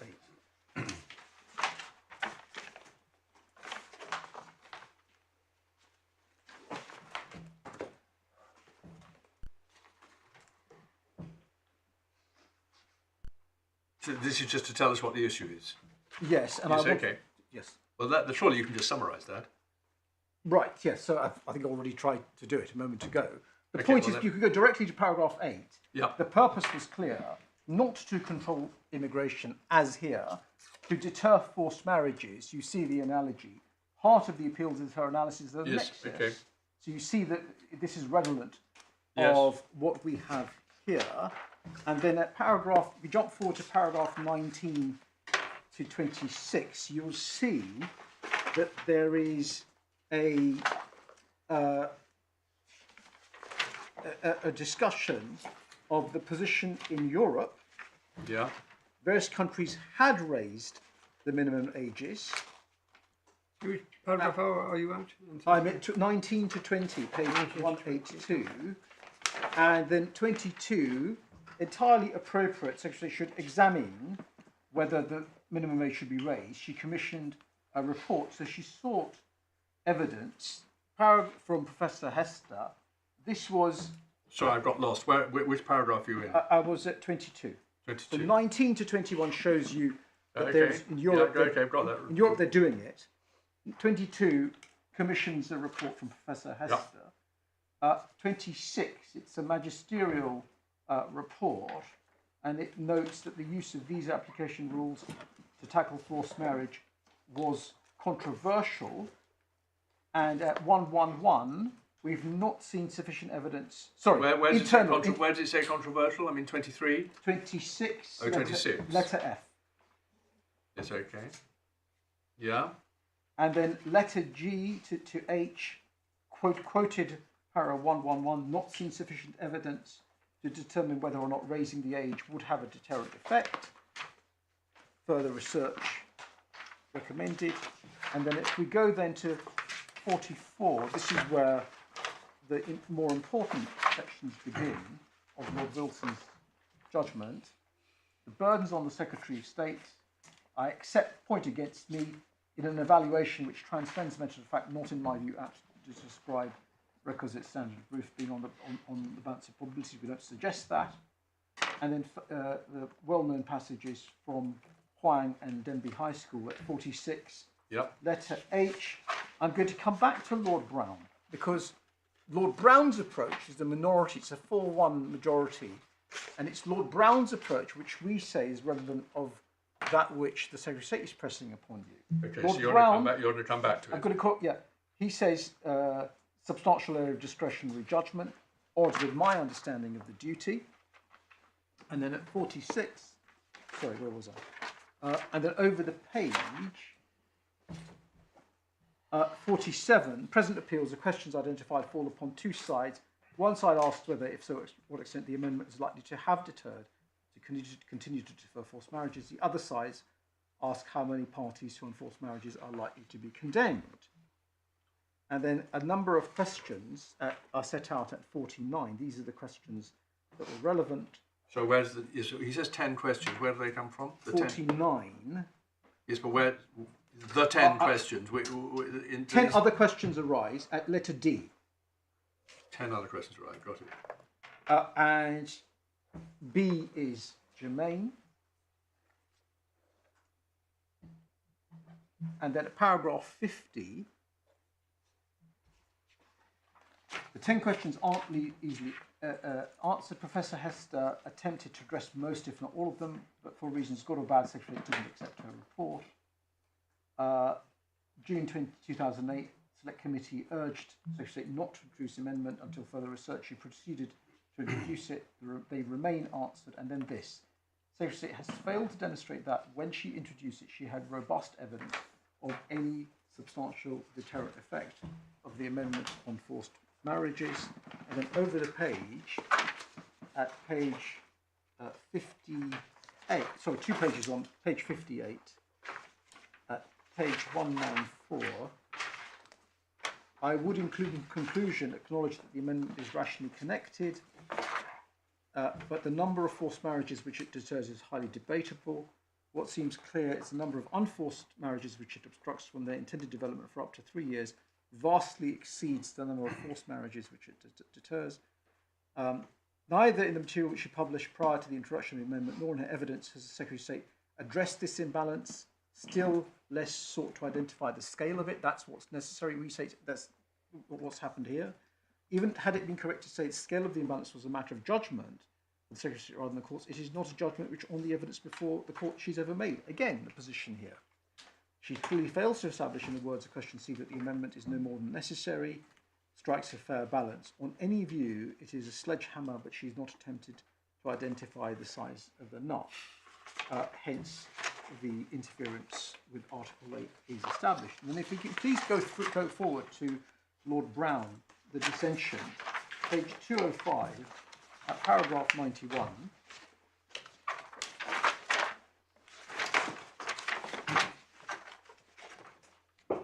So paragraph 91, page 205, the extent to which the rule will help combat forced marriage and the countervailing extent to which will disrupt the lives of innocent couples adversely affected is largely a matter for judgment. Unless demonstrably wrong, this should be for the government rather than the court. Still more obviously, the comparison between the enormity of suffering on the one hand is essentially, on the one hand, and the disruption to innocent couples within the age group whose desire to live together this country is temporarily thwarted, is essentially one for elected politicians, not for judges. So incommensurables for politicians, not judges. And then just above letter C, these questions are questions of policy, should be for government rather than us. Of course, ultimate decision is for the courts, but in this particular context, very substantial area of discretionary judgment. And so that is Lord Brown in the minority. We say that the approach that ought were those the only two judgments? There's Lady Hale as well, but I don't think on this she agrees with. Yes. Well, at the very end, Lord Phillips and Lord Clark agree with Baroness Hale and Lord Wilson. So those two judgments are majority judgment. Yes, absolutely. Yes. So thank you. So effectively, what Lord Wilson's answer to Lord Brown is, you showed us that at 58. 46. 46, yeah.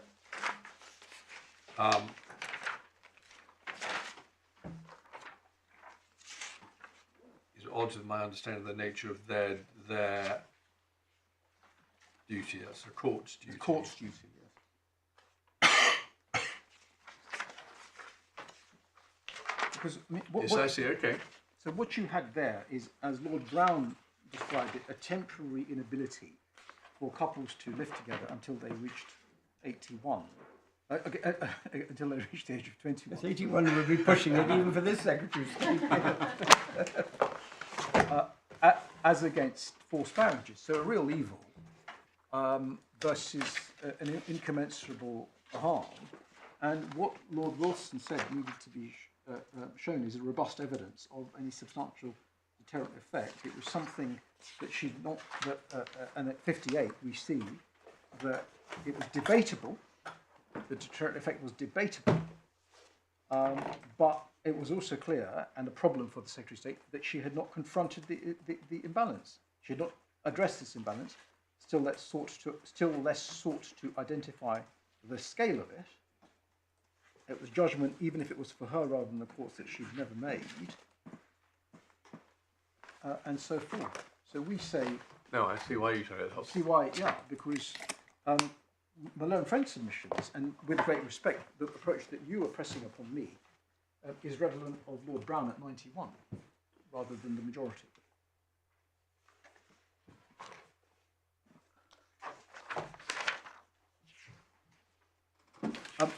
I was going to address you on EK, but perhaps I can do that in reply.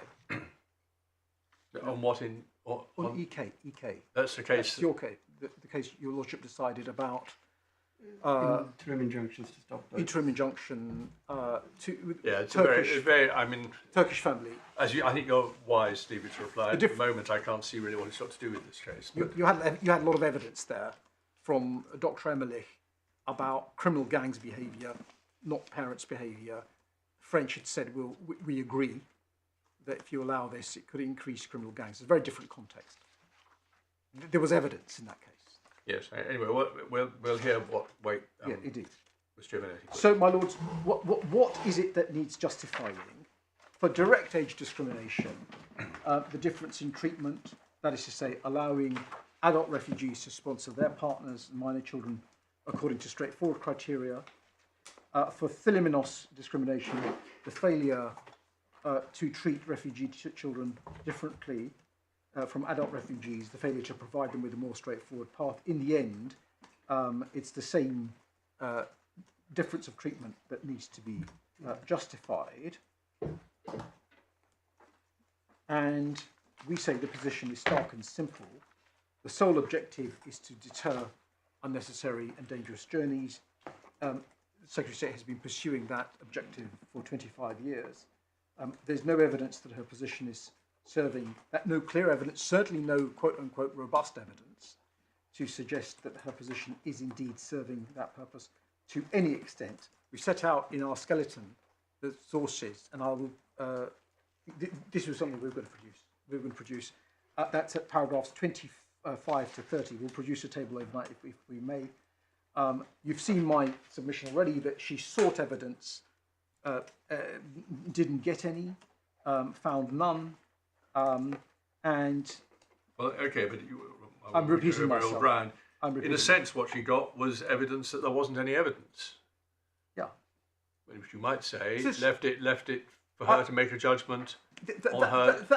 That would that would be fine if you're just setting an immigration policy, and you say, well, I'm going to be precautionary, protective. This is my concern.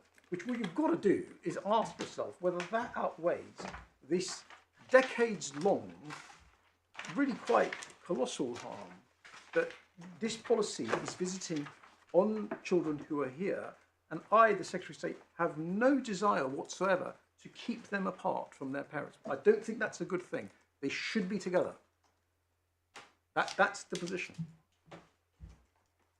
It'd be one thing to say, well, it's uncertain, there's ambiguity about the evidence, about the deterrent effect of what I'm doing. If there was nothing else in the picture, I can completely see why that would be a proper basis, a precautionary proper basis to set policy. But when you've got that policy causing this much harm on the other side of the scales, then the question is whether it's sufficiently robust. The answer we say is it's not.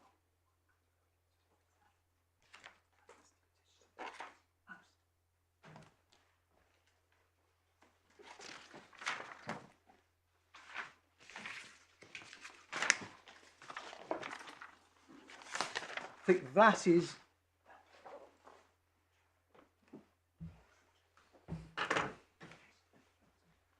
that may be a convenient moment because Well, not necessarily. Because we can go on to 4:30. But can I just ask one question? Yes.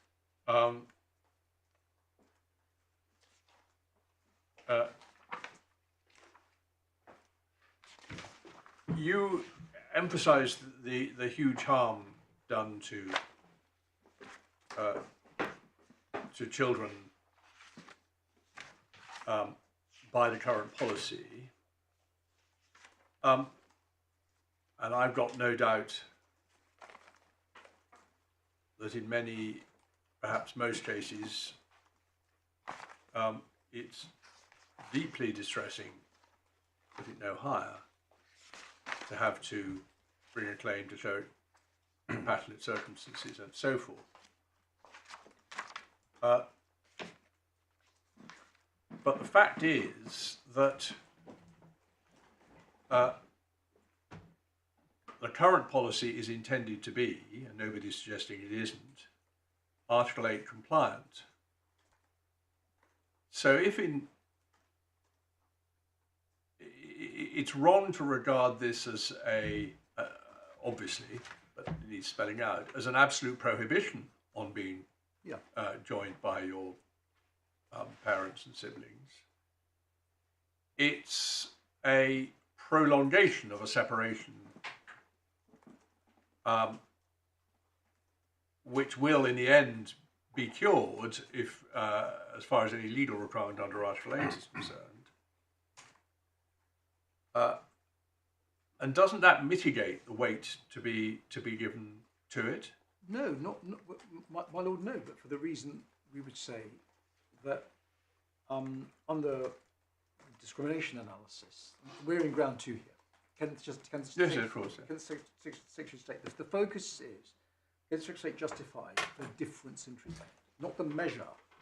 No, I understand that.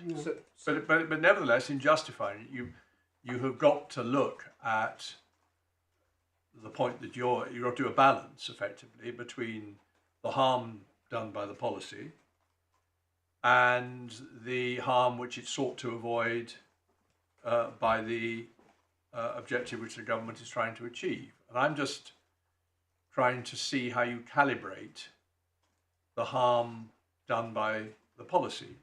These children are in any event separated from their children, from their parents, by choices that they or possibly others have made.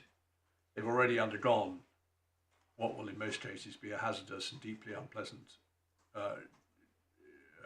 journey from wherever it may happen to have been, let's say Eritrea. What we're talking about is an additional harm or a prolongation of that harm by having to go through a long process which will take time and have real difficulties, which I don't underestimate, in proving a case of exceptional and compassionate circumstances. But I'm merely suggesting that we're not dealing with a case where the Secretary of State is responsible for the whole of the harm suffered by these children. Secretary of State's policy is not responsible for that. Well, there's uncontested evidence about the deterrent effect of the obstacles that are placed in the way of these. That's not the point I'm asking you about. I'm asking you about the harm to the children. Right. Yes, no, I was dealing with that as well. Oh, I see. Right, but what I was going to say is that you can't assume that there will be, that all Article 8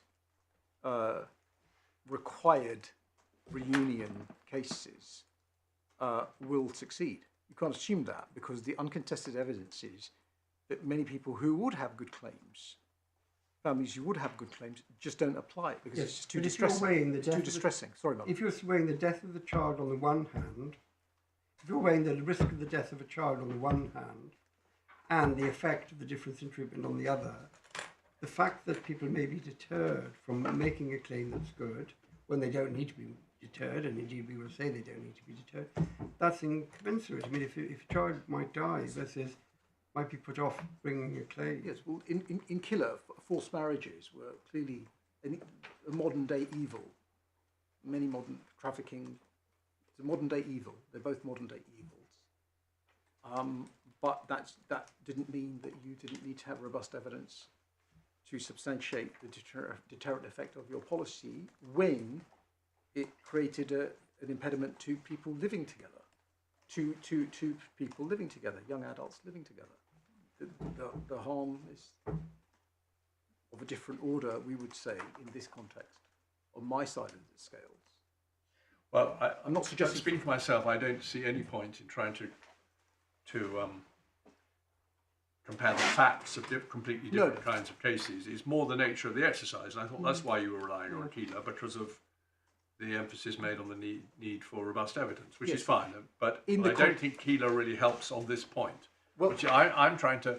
I'm just trying to calibrate to find some way, and they are incommensurate, calibrating the harm on the side that you're emphasising. Very, come on to that in a second, but a lot of proportionality balances involve incommensurate.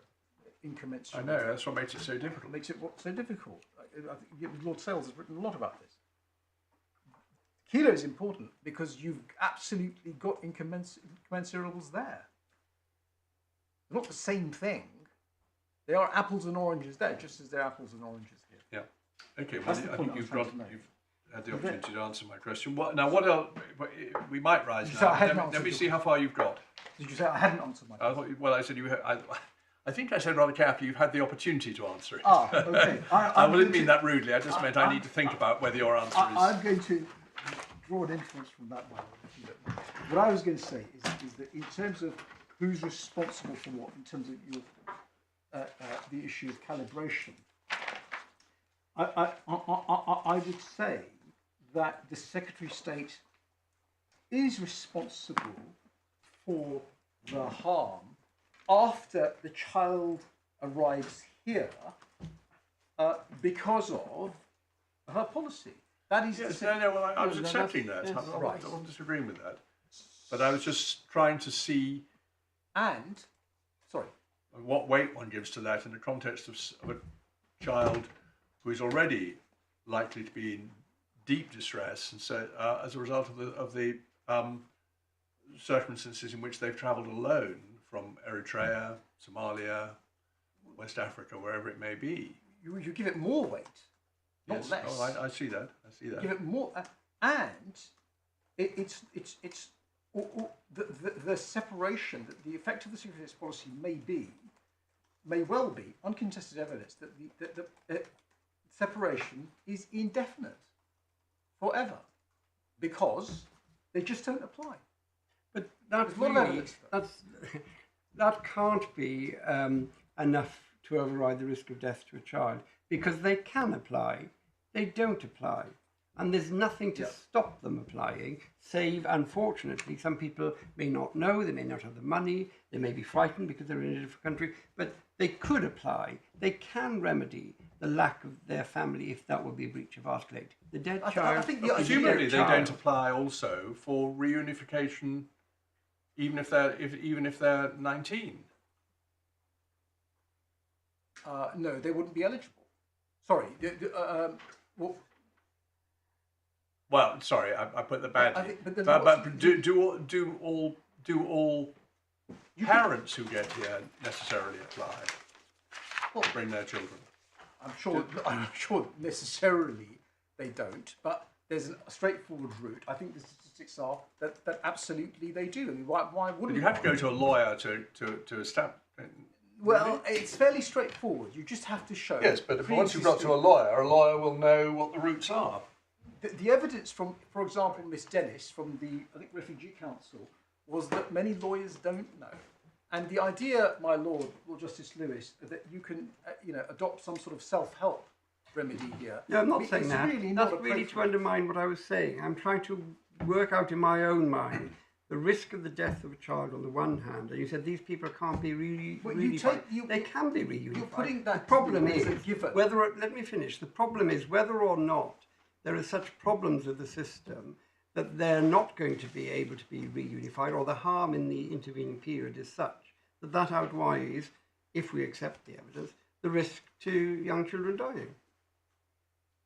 Or whether there's sufficiently robust evidence of young children dying, which you're treating as a given, which I say is wrong. If we accept the evidence, I said. What evidence? There's no evidence. It's simply assertion. Well, we won't argue about it, Mr. My Lord, Hussain, there's that no would be evidence. pointless. There's no evidence. It's only assertion. And my submission is that you can't. Well, all right. Let's say the judgment of the Secretary of State. Judge, yes. Are you saying it's implausible? No, I'm not saying it's implausible. I'm saying that over 25 years, the Secretary isn't able to point to any evidence in support of her prediction, and specialist bodies have said there isn't any evidence, or they've cast doubt on it. Well, I think we're going back over old ground. You're going to show us where evidence, Yes. where there is positive evidence that from the specialist bodies that this isn't a risk. Yes, that there's I hadn't realised that anybody went that far. that there's no evidence, or they cast doubt. Okay, new evidence is fine. We know that. Where there is positive, what I hope you're going to provide tomorrow is positive evidence that there would be no appreciable risk of increasing the number of unaccompanied children trying to come here if they knew that they could bring their families afterwards. And it may well be there is. We haven't read all the papers. We only read what would have our attention drawn to. Nothing that I've had my attention drawn to has shown anything that goes that far. Lots of evidence we've had our attention drawn to, emphasising what a terrible situation it is for the children stranded in this country who can't will have great difficulties bringing their family here. The fact that I take that as a given because I have no difficulty understanding it, and I've seen lots of evidence that is the case. it's the other side of the equation that if there is evidence minimising that risk, I'd like to know what it was, because I haven't identified it so far. And that's what you want to try and do. I'll show you that. There's material from the US. Well, this has basically meant we have got up to 4:30 anyway. How much you've got to deal with rationality tomorrow? Yes, but which will cover much of the same ground. There's a lot of overlap. On limb 2, sorry, on limb 3. On limb 2, it's a fairly discrete point. What's limb 2? Limb 2... I don't know what you mean by limb 2. Sorry, limb 2 of ground 3 is that the Secretary of State acted irrationally in not actively considering the change that we were proposing she should make. It isn't. That's not quite the same as ground 1. Ground 1 is that she hasn't discharged her Section 55 duty. Oh, sorry, you're confusing things.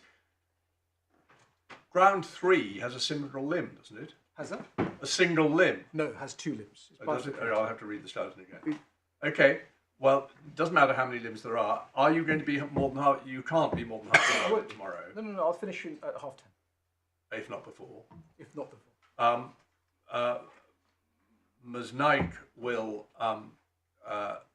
do her best not to use the full 3/4 of an hour allocated to her, but of course, if she has important things to contribute, we must hear her. And then Ms. Giovanetti. Do you still feel reasonably confident, Ms. Giovanetti? You'll have to be. I'm sharing the advocacy with Mr Anderson, so we will. All right. consult You overnight. both feel confident. Good. 10 o'clock tomorrow. Thank you very much.